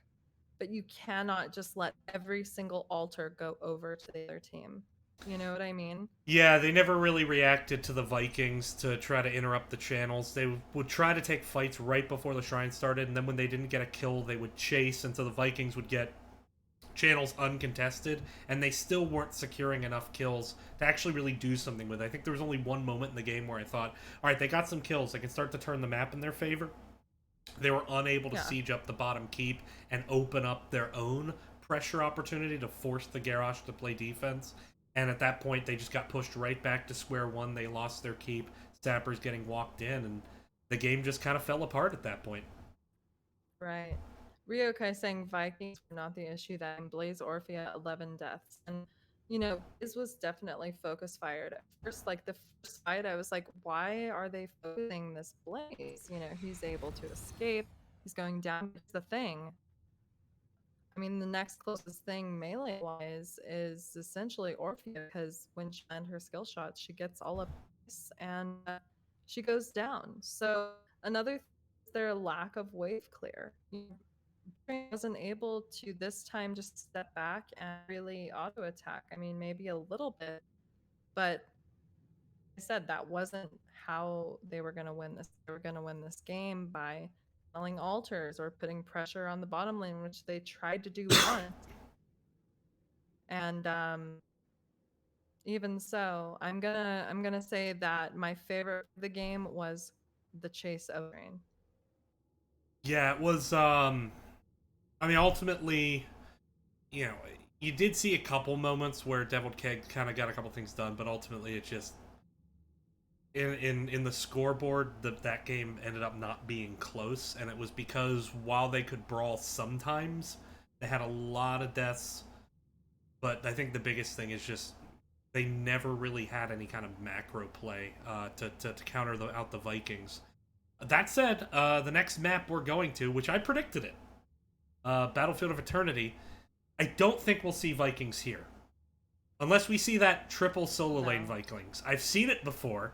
Not very good, I've seen it. But I don't think we'll have to worry about Vikings here.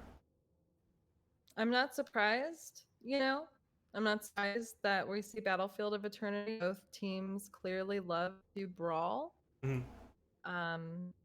You know, so there's that. I other than just the fact, I would ban the Alaran, but Mhm. I don't know. It's really, and I've said this in other casts, and I'll say it again. There's always one team that goes for like a burn comp, like, oh, let's pick these heroes that can burn the immortal down. But like we're straying farther and farther from that light in every single series competitively, to just who can beat the other team in an air style battle Mhm. and then just take the immortal. So we could possibly see a Li Ming again here, unless it's banned. B Train on the Li Ming can be Mhm. great for team fights as well as the immortals. Um, we could see a Blaze too, but I almost expect I would have expected, let me say this, actually, I would have expected some kind of cheese puzzle from Deviled Kegs, but this is like a serious game Mhm. where if East Coast takes the W here, they take they take this whole season. They take that grand final win. So I don't know. Let's do it. Let's tell them that we're ready. I'm Yeah, ready. I went ahead and let them know already. Something worth noting in these best of 5 series. If we do go to a game 5, there will only be 2 maps left to choose from. In this case, those maps, Sky Temple and Alterac. Now, Deviled Kegs is 0-1 on both of those maps. East Coast, Alterac, 0-0, have not played the map this season. Sky Temple, 2-1. So keep in mind, of course, if we go to a game 5, Deviled Kegs has to win this map. That means that Beast Coast gets to choose. Do they want first pick, or do they want map? And at that point, it's a question. Hey, we're 2-1 on Sky Temple. We haven't played Alterac. Do they maybe take the map and give up the first pick? Or do they play the odds, go for the 50%? But of course, we're getting ahead of ourselves because it really all comes down right at this point to whether or not Devil Kegs can win map 4 to get us to that game 5. I want to see a game 5. I want to see a game 5. In chat, let us know if you want to see a game. Who are you rooting for? We're going into this draft. We're getting a countdown from Monkus. Here we go. He's not actually clicking the button. Wow, the hype is Yeah. gone. The illusion Still there, is I gone? just showed the draft screen, which was the lobby screen. Hey, there we go. Yeah. Smooth transition. No one saw anything. I guess not. I looked at stream and saw my resting B face, and I was like, yes, let's get out of that screen. Oh, here we are, Battlefield of Eternity, the ultimate brawler map. You know, like one of those, it's almost like when you see a dance with the footprints on the ground. It's like step 1, step 2, and then this, and then that. That's what it's like with Battlefield of Eternity. It's like user camp with this many seconds before the you know, before the objective, and one person goes, the rest go bot. Look on rotations, keep vision at all times. Like everyone knows how to play the map, but do you know how to draft the best brawler comp to beat the other team? Because that's what we're looking for here. KTZ getting banned, Alrax banned, Samro's banned, all heavy hitters that put so much pressure on the opposing team getting banned right away. Who's next? Greymane. We'll never see him. Bye, Greymane. You don't exist.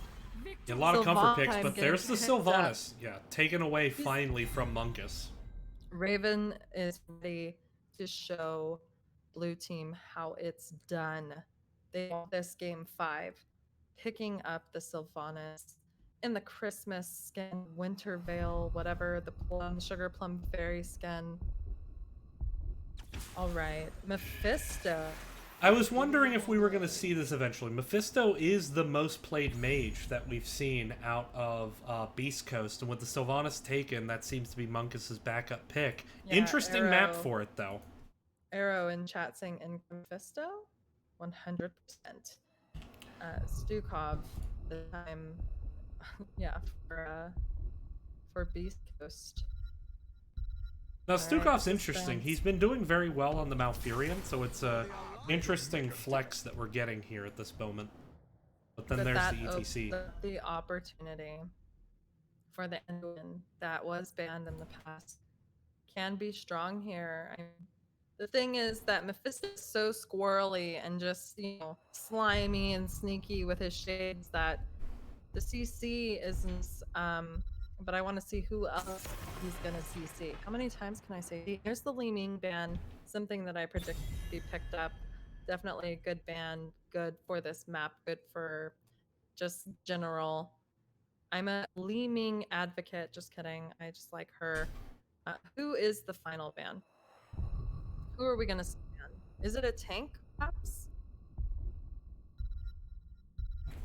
I would expect a tank ban here. There it is, the Garrosh. Garrosh. Makes sense. The Garrosh was definitely causing problems in the last game. Yeah. Yeah, you definitely don't want it tossed into things that can, just wreck you. So we have seen some amazing follow-up from Beast. The tank and healer have the best synergy I've seen in a long time, and Nubarat getting picked up and then as frontline here with the Thrall. So that is that's a very oppressive. At least it was. I mean, it still is. Mhm. But the Thrall, we saw him play the Thrall. I feel like he died quite a bit, but it was bad. So we're gonna see the final 2 picks. Contender, what does he have for us? Arthas being playing Maev this time. Love that skin. Oh, they're matching. Oh gosh, it is a fashion moment on stream. And B-Train actually grabbing the Arthas rather than playing an swap it or assassin what? this game. I don't know Oh, if wait, they'll yeah, he swap did. later, but what's interesting is that the Arthas is actually a very highly picked hero by Deviled Kegs. We haven't seen it yet this series, but there it is, trying to maybe punish the Thrall. But we see Lunara come out. That could make it hard for Arthas to step up. Definitely could. I do like the Arthas pick here. My concern now is the Lunara and the Mephisto. Um, this is a strong draft, in my opinion, for the side of Beast Coast. I had high expectations coming out from Deviled Kegs. I really was looking for, something solid that can get them this W. I hope this works out for them. But that Lunara, I feel like if someone takes Sylvanas, the other team's taking Lunara. And the damage over time, is quite oppressive. Anduin has a lot of things going for him, but sometimes self-healing can be a problem, when you're trying to decide who to heal and lines going down quickly. Mhm. Sometimes you die. So we'll see. Well, let me throw this at you. So, on ETC, Deviled Kegs heading into this night, at least heading into the B West finals, was 7-2 on ETC. Only 1-3 on Sylvanas, interesting enough. So we'll see which one of those trends kind of wins out here. Arthas, fairly even, 5-4. Doesn't really tell us much, but excited to see what these heroes do. But would you I'm like? just curious if I'll introduce, but I'm curious if they're gonna go stage dive light bomb. I've come to say Anyway, let's If it- get into it. Sorry. Go ahead. Sorry. On the blue I've side, come to say good playing for night. Beast Coast, we have Munkus on Mephisto, Ceres on Stukov, Mega Muffin playing Lunara, Secret 333 on Anubarak, and Thrall played by Fox. And on the right side, Devil Kegs trying to get us to a game 5. It's win or the season for Division B is over now. Raven X is going to be on the Sylvanas contender on the Maiev B train. On Arthas, VZ going to be on Anduin, and up in the top, ETC going to be played by Andrew. So we get a solo lane ETC. That indicates stage dive. Ooh, you love to see it. All right, Raven X definitely getting that damage out onto the Anubarak. Maybe going in a little deep as Mega Muffin is putting that poison out. B-Train just anchoring down here for his team, kind of hiding shadows. Anubarak doing the same top for his team. Stukov just standing Ooh, there's a by. big tether. Those kills. Oh, and the tether coming out with the silence, and then the stun by Anubarak leaves B-Train vulnerable, as well as Maiev, very low. Ravex at heal from the Anduin, saving. I'm not going to say Raven would have died there, but Raven would not have died there, but it was very, very sketch. Yeah, and Stukov showing off kind of the early game healing potential he has. That said, Stukov going fetid touch, needs to stack back quick. Only up to 1. He's separated out now. Should be able to get away, though. Secret Both getting of low. these teams love Susie. Between Anubarak and Antman, like both sides have it. Definitely red side has more going on. B-Train kind of in a rough spot. The silence on the gate makes it just a little bit terrifying to get back to safety. Red team's not giving up. Secret showing About good 50. patience, waiting for his burrow charge to be able to get out there unstoppable away from the tether. That way he didn't get pulled back under the gate. And this siege camp is definitely going over to the side of Beast Coast. Red team spending that time to just kind of wait.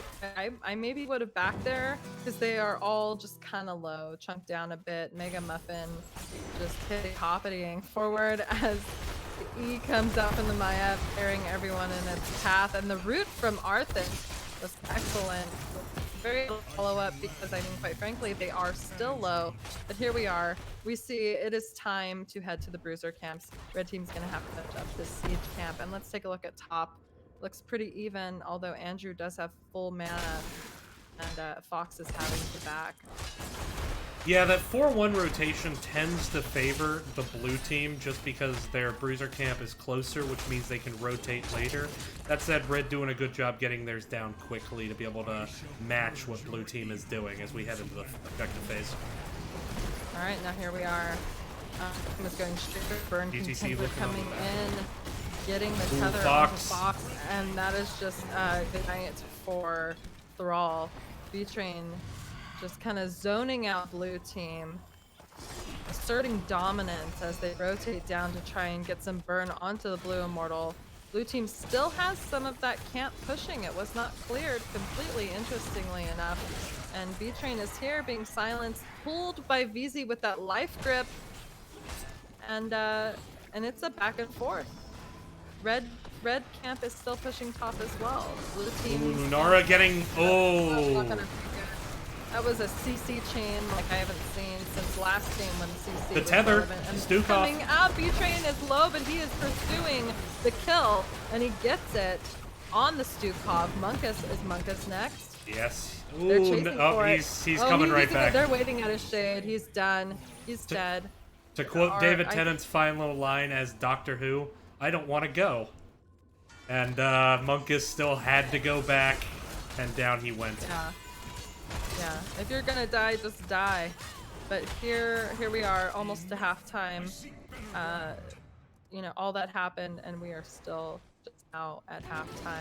Mm-hmm. It's gonna be a favorable fight to burn down both sides. Who has the better burn? Let's find out. Maybe Secret doesn't want that to be an option. He is acked over by the red side, but in fact, the blue immortal did go down faster, and red team will take this bottom lane. Let's do it. Yeah, impressive burn there by Deviled Kegs. They actually were only up by about 2,500 at halftime. They extended that lead to about 4,000 to make the shield even larger, so good job by them. And now with the level 7 advantage, briefly, let's see what they do with it. Right, well, they're definitely getting a root. Contender looking to get a tether, but it's not quite happening. Secret burrowing out of danger. Whistle is kind of going down quickly. However, it was able to get top tower, and then bottom is going for its damage. It does knock back the Anubarak. And here we see the stun coming out onto the red team. They're having to back up because the harassment is just too much. Contender getting behind the Anubarak, and I think this might be nice for him. He did pop a beetle out, but is it enough? He is just backing up. Now we see Stukov is the target here, but blue team does not want to give up. They see these kills, they're seeing red, they want it. They're changing their course. They're going to siege camp, and that is a safe call there. That was definitely a good defense by them. Did not lose fort. They lost the towers and the gates, but they were able to pick up this this siege camp bot, and that shows the power of their comp here. Yeah, neither team wanting that fight to end. Both teams getting someone low, staying in and chasing, eventually blue winning out though with the macro pressure, and now a chance to match what that Immortal did with the camp. But here comes a big tether by Maiev. The Raven X though. Oh my god, the Sylvanas with her escapes being so relevant here. B-Train backing up, even though he did land the root on R, there was no follow-up. Raven having to back completely, and so now it is just a 4v4 instead of a 4v5, and B-Train is the one low this time. Both tanks bottom lane. Yeah, both tanks bottom lane, leaving Thrall to solo push top here. Yeah, I mean, they do need to get level 9. 10s look like they're going to be acquired by red side, but with the time that we're looking at, about 12 seconds here, bruisers available, blue team going to theirs. I don't know if we're gonna see 10 picked up before. We'll see. I'm not sure if the bruiser will get 10, but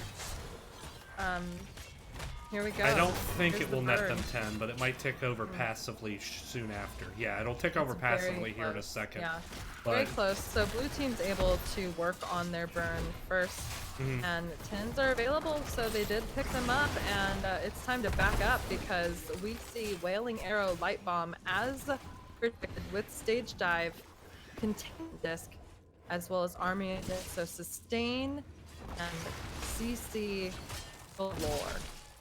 Yeah, I don't. Silence. Go ahead. Yeah. No, just the wailing arrow silence. The stage dive and light bomb, similar to falling sword light bomb, is, you know, never fun for who gets it. And in these tight team fights, that's going to be rough. Looking at the blue side, their ult that are picked up, we have Consumed Souls, Flailing Swipe, Leaping Strike, Cocoon, and Earthquake. Oh, Now, as ETC getting singled out there, I should note that they've actually changed how Light Bomb and Stage Dive interact. As soon as ETC takes off, Light Bomb ends, but it doesn't actually trigger. So that combo does not work anymore, unfortunately. But a huge amount of damage coming on the red team here. VZ and B-Train both about to drop. Oh my god. Yeah. Blue team is scaling hard here. Blue team just got a really good engage off the containment disc, and then just didn't really get the value out of the light bomb that red team needed to enable a re-engage off that CC. So things just fell apart very quickly with all that Mephisto and Lunara damage. Yeah, it definitely over time can be cumbersome and hard to keep up with. The red team is back up and already here at the Immortal. Secret burrowing going out. in. Thunder getting Ooh, the there's the tether root. onto Barak, and that is just kill for sure. He's sliding Focus in on the that Fox, I back think. line. Ooh, but here Fox comes the is, stun. He's in a rough spot. The backline, though, left exposed by the tanks Yeah. over pursuing. Fox is getting harassed non-stop. This is just insanity. The tether is coming out again. B-Train Focus on perpetually Stukov. slowing Stukov. He's not going to make it out, but even he's looking low as well. And the containment disc kept Yeah. Munkus alive. Yeah, kept them alive. The light bomb, once again, kind of interrupted by that containment disc there. Interesting. Alright, as predicted, it's just Team Fight City over here, Battlefield of Eternity. These Immortals are sitting at about 3,000 health each, and Red Immortal is most likely the one to die here, as Lunara just helps take out the Anduin, and this is blue team getting immortal now. Arthas going down as well. Top lane will be where we're headed with this very minimally shielded immortal. To be clear, Ekdar, no. Falling Sword still works. So I think what happens is ETC actually just disappears from the map during his teleport on stage dive, whereas Joanna's always traveling, and so that's why you get that weird interaction where the light bomb just disappears when ETC takes off. I tested it last week in an argument that I lost, by the way, because I thought it still worked. However, when he lands, though, is what I think. So here we The go. light bomb falls off as soon as he takes off completely. That's what I'm saying. Sorry. No, I said- Good. When he lands, though, as well. Oh yeah. So That here still we are. works. The fence is on the gate. B-Train coming out cold instead of coming in hot. Another dad joke. No intention of being a father. Light bomb. There it is. This time used on the Arthas.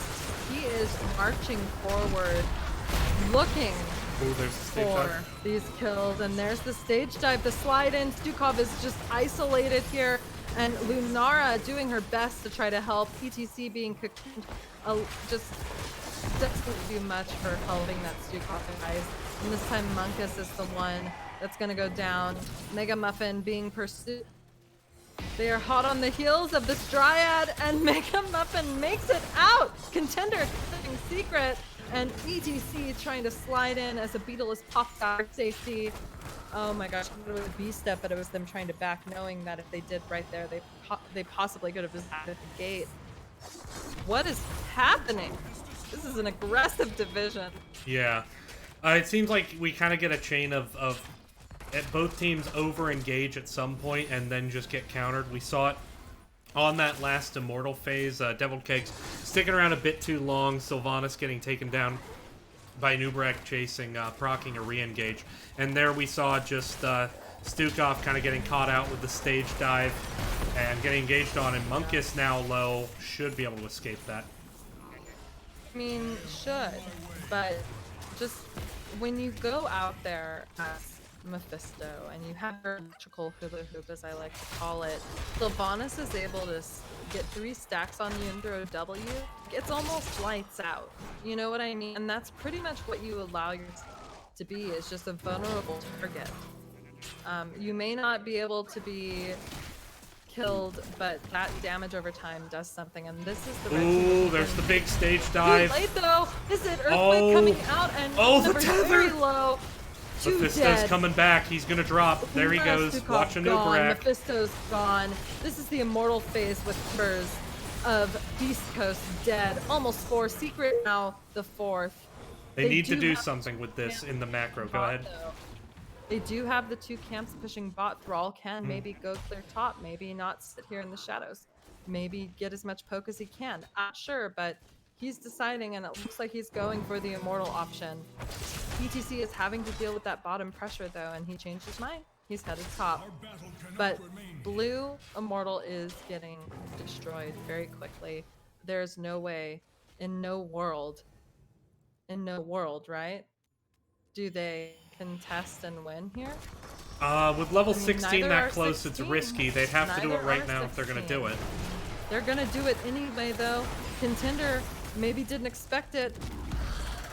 And yeah, we're gonna 16s are picked up though for the red side. It would totally just, you know. There's the root onto not Lunara. go in, Stage like, dive Mega is up Muffin now. just to- Stage dive is being used. Stukov is the one to die all Yeah. the time. Doing him dead. He cannot live. Light bomb. Not doing it there. D-Train was in that cocoon though. And Root onto yikes. Thrall. Secret, where were you? Secret is just now coming in top. Where was Secret? I can't keep track. It is so aggressive in here. I Yeah, mean, it is chunked down, but they are focusing on this Immortals. They're still not even close for blue side. Is it worth it to poke and know that you're going to lose the Immortal, or is it worth it to try to soak? The question tonight. Should you poke or should you soak? A couple think it's- catapults in the bottom. ETC backing, gonna clear those up before he rotates off. Yeah, I think there's an argument to be made for just trying to burn whatever shield off the Immortal you can, but we'll see what red team can do with it here. They need to start opening up macro opportunities to win the game, as right now they have none. Well, it is a very heavy shield for sure. We do have, you know, quite a bit. 3 seconds on more stage dive. coming out. 3 seconds stage fling arrows. The Army of the Dead is up in 2 seconds. The stage is being used on the backline again. This is the ultimate zoning that they're doing. 3 members again are because of that Maiev. Follow up. Flailing is out. Is it enough? I do not think so. Stukov is dead again. This time ETC is going to sacrifice his own body and life. This team, they are chasing their low. If Lunara can get enough poke damage, I mean, she can't kill one, but it can scare them at least, maybe. Question, this Immortal is at the top Yeah. tower, and it is definitely gonna get at least the 1. That was a 1 for 1. Sorry, I just Yeah. I just cannot stop yelling. No, it was a great 1-for-1, and honestly though, Stukov, while he wasn't able to save himself with that flailing swipe, he absolutely saved 2 members of his team with it as it Oh, yeah. disengaged the damage. And so you take that and you say, I'll take that to the bank. Speaking of But- Stukov, looks like they have Yeah. left the game. We He have was a just pause it was here. such a good flailing swipe that he had to just take a moment and just celebrate. And so that's why we're gonna pause. Right. See if we can get him back here. All right, connection issues. So are we on? Maybe I'll put my phone down if we are. My bad. We can go off for a second and just take a brief break. No, I'm good. I'm oh. good. I'm good. Okay. I'm good. I'm good. I'm reading chat. So Arrow saying, in my opinion, if they don't go wailing arrows with it, they have a more difficult time of it. Violence has been huge almost every stage dive. And Rock Sao saying, I don't know who's winning, lol. Yeah, good silences with the arrow.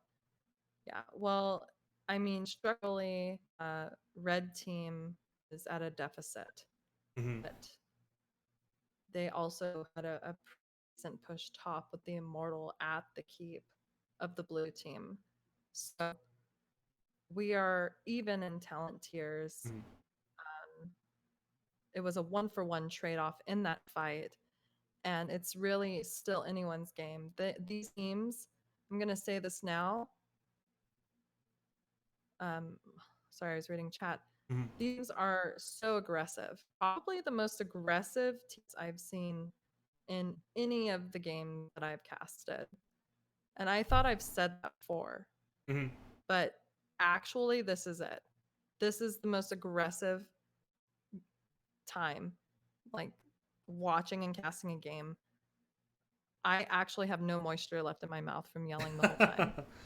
Yeah, it's been a crazy game, but I mean, you look at the kill count right now, and I'll just I'll go ahead They're and yep, we're ready. jumping back into it. But look at the kill count right now. I mean, Devil Kegs up 14-5, but if you look at the macro right now, Beast Coast winning it heavily. So kind of a surprising combination, as I expected B Coast to be the kind of the team more able to secure kills, and Devil Kegs needing to play the macro. But at this point, despite that huge kill advantage, it is not translated into a win condition. The top keep No. still very healthy, and the bottom Well- fort still standing. What we can learn from this, though, is they are targeting Stukov. He has died 6 times. Stukov is just the one to die. This time Mephisto's dead. Stukov Ooh, has containment died disc. 6 times. That There's- doesn't mean that they can't do a lot. Containment disc coming out with the flailing, so saving the Nubrax's life as he burrows out. Fox deciding to come in and throw some electricity onto Devil Kegs, but you know, they were able to get that fort, so now we're structurally even. There is top siege available. Red team is taking the bruiser camp that belongs to the blue side. And now they are looking for this macro. They are looking to be more aggressive with the macro. As chat talked about, the burrow from Secret really probably saving his life. And the next Immortal is up in 21 seconds, but certainly blue team has got to clear this before they even consider it. And I think that red team's probably going to go get theirs. I Get their think bruiser. we might get Or a bush maybe party. not. Wait, the bush gank. Did you get your Oh my invitation to the bush party? I replied maybe on Facebook, but everyone Oh, no, knows that's where's- just a polite no. where's- Oh! The party's ruined. The cops showed up. Red. They I they didn't came play and told us to invitation. turn the music down. I don't want to go to the bush party. I respect the bush, but I'm not going to the bush party. You know what I mean? So here we are. These immortals are taking a little bit of damage. Blue immortals going down. Containment disc there, but used. there's the cocoon to counter it.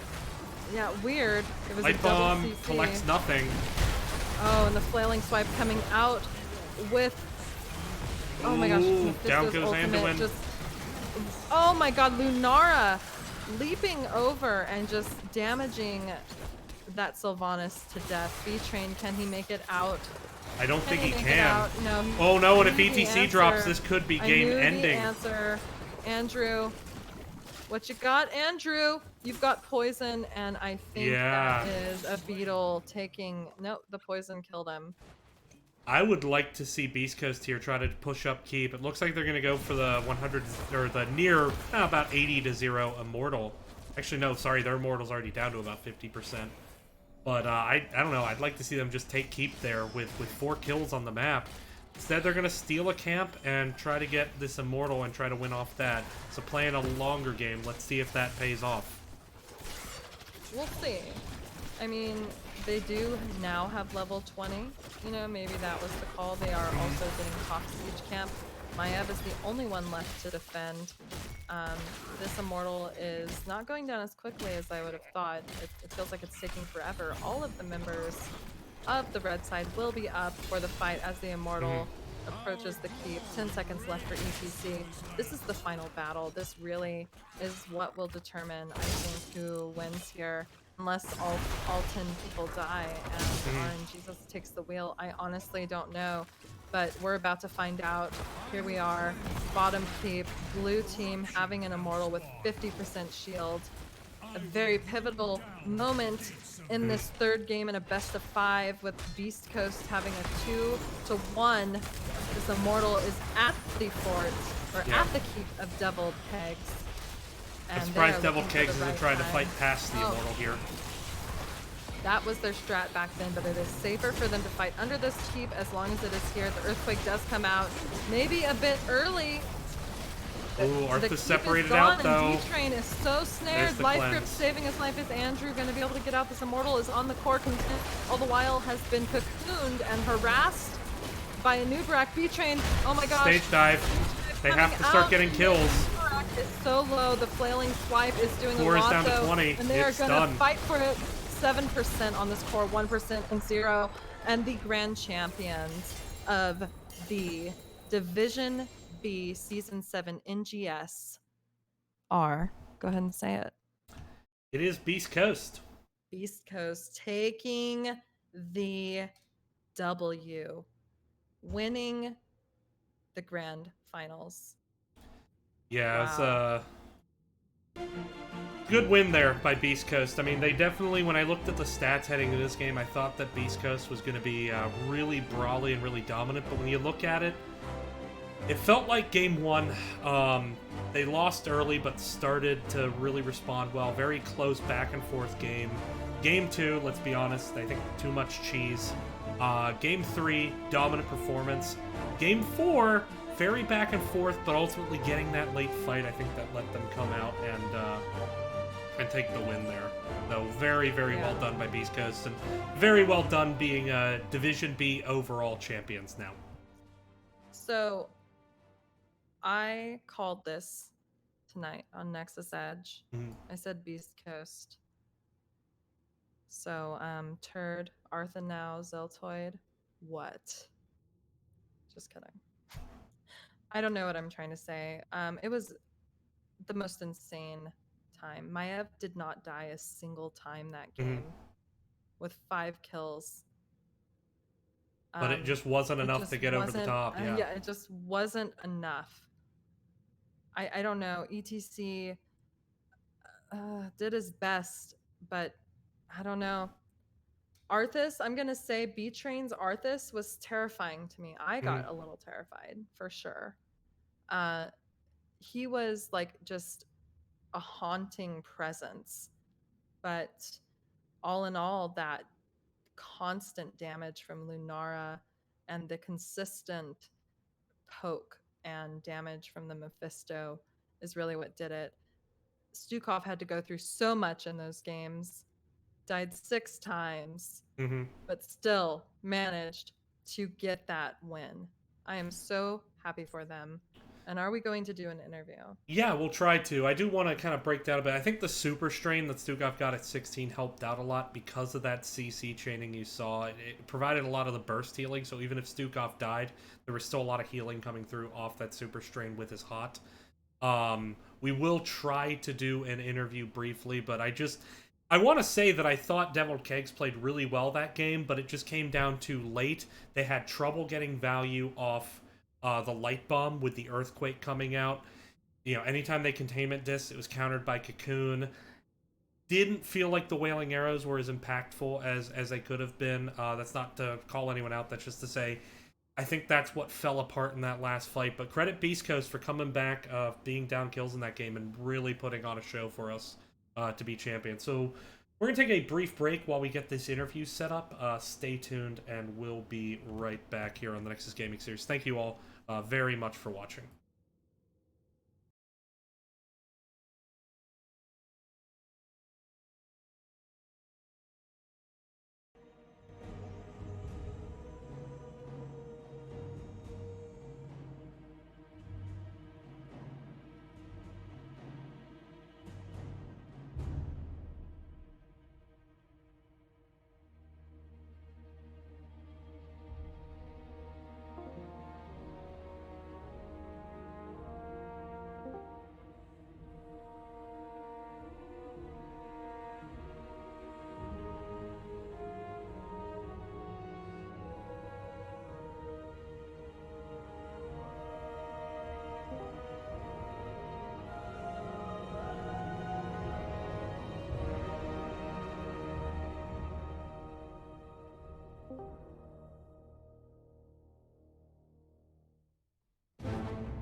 Welcome back, everyone. Next is Gaming Series. DB Smiley and Slexia here, joined by an ever-increasing number of members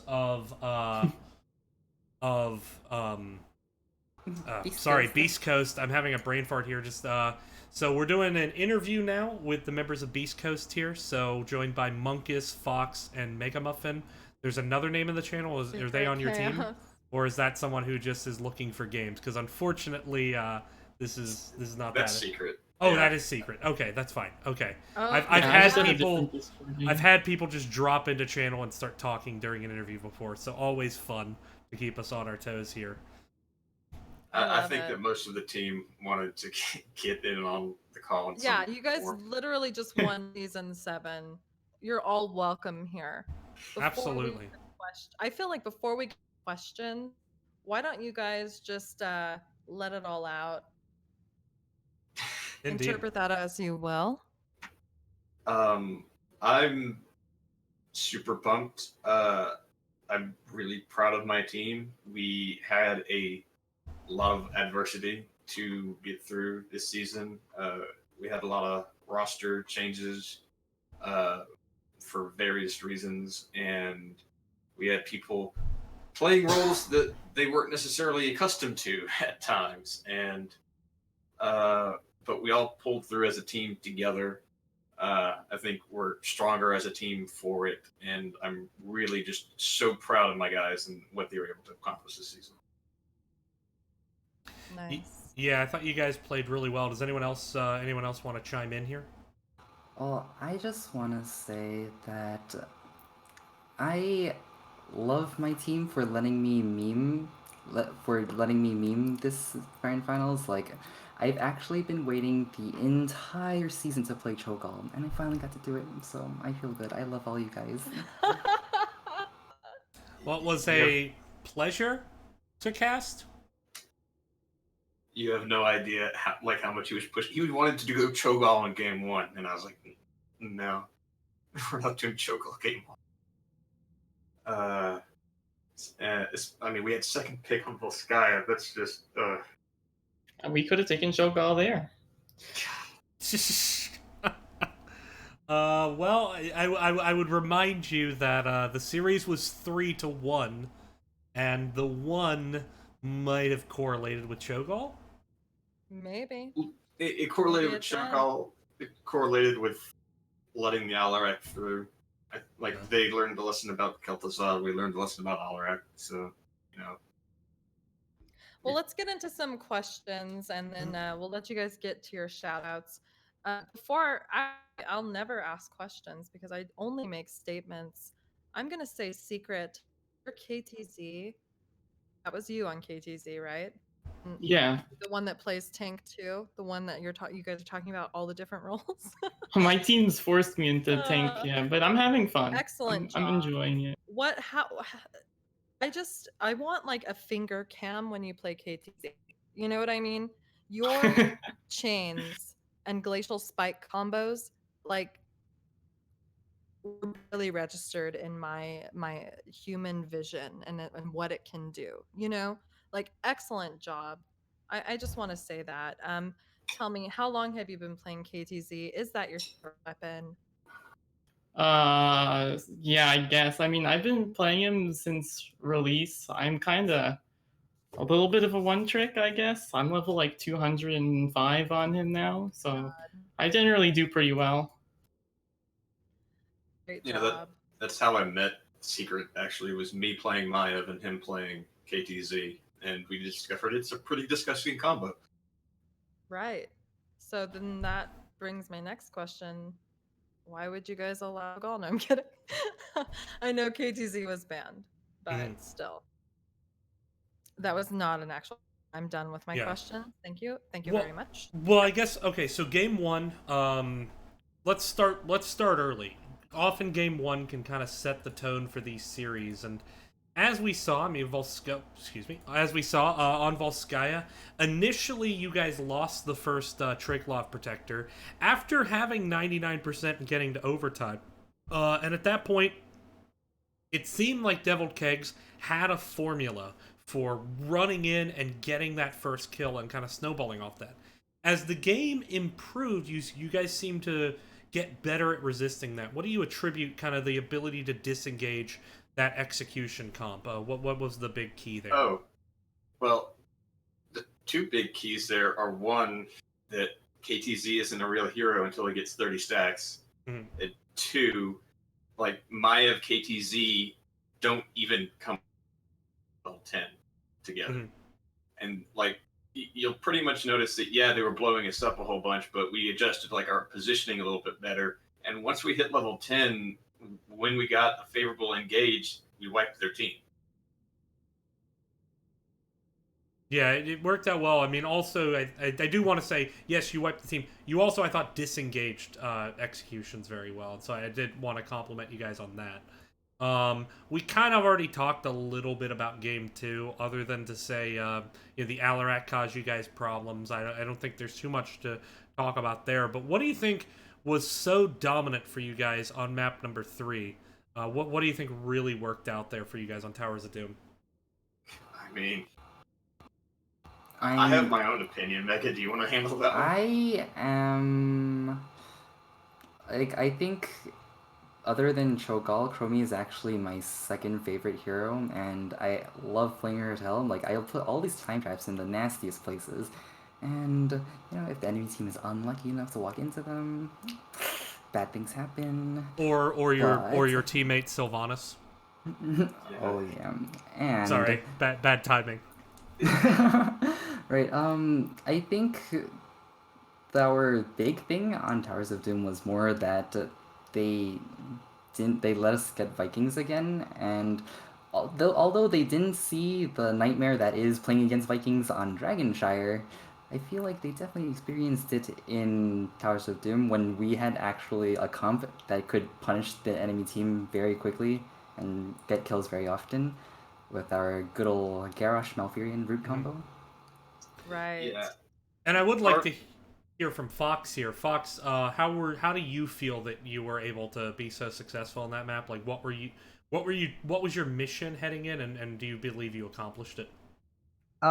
Yeah, I really think that so when you're playing Vikings, it's very dependent upon the four-man.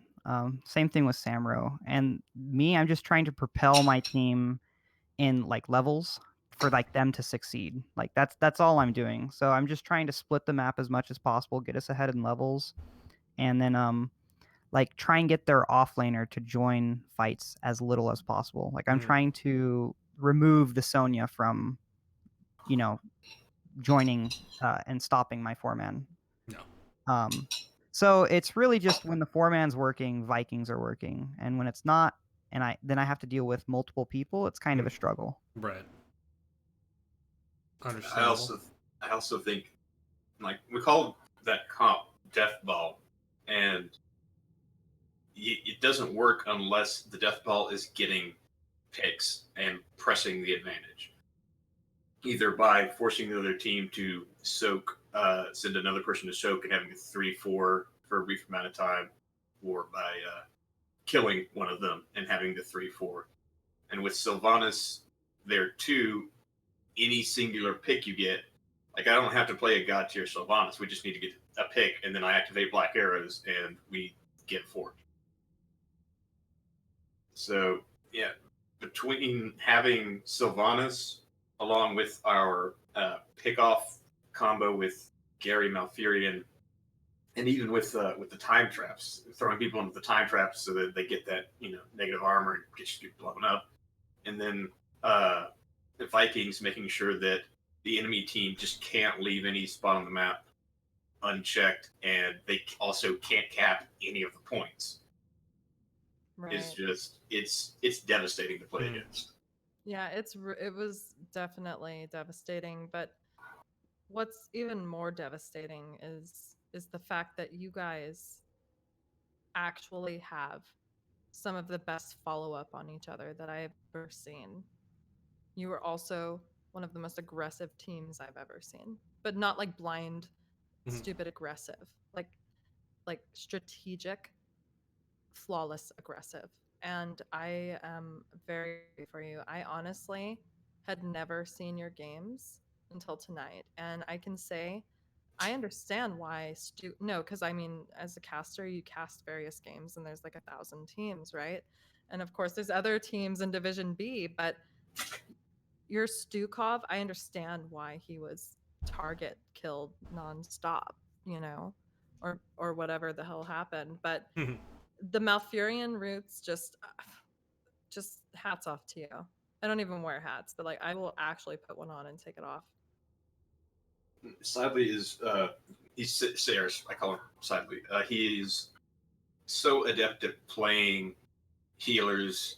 It's just we were like, hey, you should play this healer. He's like, okay, and he just slots in, and just pretty much whatever weird thing or wedding he's down for doing. All right. Well, with that, let's briefly turn it to the last game. So you guys, you were down pretty dramatically in kill count at one point, but still had macro control of the map. What do you most just quickly? What do you most attribute kind of just how you're able to stay ahead in that game, even when you were behind in the kill count? I think it was getting the early lead and the early pressure, and when they got kills, it took them a while to get stuff out of it. Like they had a lot of times where they were able to flank us and do that to really nice effect, but they only got the top fort after getting a lot of kills there. They didn't get a keep there, and then they got bottom fort after another pick off. But we were still even at that point because of our early game pressure, and then it just took one team fight, and that's all she wrote. They didn't have enough sustain to deal with our massive damage output. Yeah, for against our team, they honestly did not kill me enough because I was there at every defense, and their team's greatest weakness against us was their complete inability to sustain against the Lunara and Mephisto, right? So while I was still alive, I was putting out enough pressure for them to actually not be able to push more than one fort. They were never able to run things down with Sylvanas, despite her having black arrows, because they were always just too low, taking too much damage, and they couldn't help their immortal, and the immortal just died. No. All right. Well, great job, guys. Congratulations again on being Nexus Gaming Series Season 7 Division B champions. Very well earned. Having played against you guys not long ago, I can see why you earned it. Slexi, anything to add there? No, I want to give them the opportunity for shout outs. Oh yeah, absolutely. That was the next step. I guess I'll start. First, shout outs to all my team that's here and who's not Fox, Mega Muffin, Secret, Slightly, Cavalier at Rest, and Super Goat. You know, my team is great. They're fantastic people. I love them to death. Shout outs to our sister team, Arrogant Nephilim. They've been super supportive of us, as well as like all of our other friends. We have a lot of various friends in NGS who come out to support us, and from the Penny Arcade forums as well. Just wanted to thank everybody for their constant support throughout the season. It really meant a lot to us. And yeah. All right. Well, I want to shout out to Deviled Kegs because you guys gave us such a great fight that entire game. You guys adapted to, well, mostly adapted to what we were doing throughout the game. You, especially during BOE, we were winning at first, but then all of a sudden you guys started turning the fight around against us, and like honestly, it's teams like you that make me strive to improve every day. Like, you guys are absolutely fantastic. Anyone else? Shout out to my friend who's sitting here watching me play, and then shout out to Deviled Kegs. Yeah, they played really well, and even though you guys mentioned that, like, my team follows up on each other really well, I gotta say Deviled Kegs was really, really good at that as well. That's probably what made them scary, I would say. That's probably their strong suit. So yeah, good job there. Sorry, Arrow. I just noticed that. Yeah, I did have the wrong team tag when I was showing off the players. But With that, Secret, you hadn't chimed in. I didn't know if you wanted to say anything or if you're good. I'm pretty good. I don't have anyone to shout out, but if anybody feels like they want to shout out, then I'm shouting them out. All right. Well, congratulations again, guys. Hope to see you again in season 8, and just thanks again for letting me cast you guys a few times. We really had a lot of fun doing it tonight. Well, thank you for casting us. I'm going to pretty much immediately go watch the VOD of this. All right. Well, with that, Slexia and I are going to try to quickly just wrap this up here and kind of tie it up into a nice, neat, and tidy bow. So first, thank you everyone who has been watching tonight, chiming in chat, keeping it fun for us. We have had quite a bit of fun casting this. So, Slexia, thank you for casting alongside me. And any shout outs for you? Absolutely. Or plugs. First, shout out to the douchebag in chat. Thank you for that. But mostly, I want to shout out you for stepping up.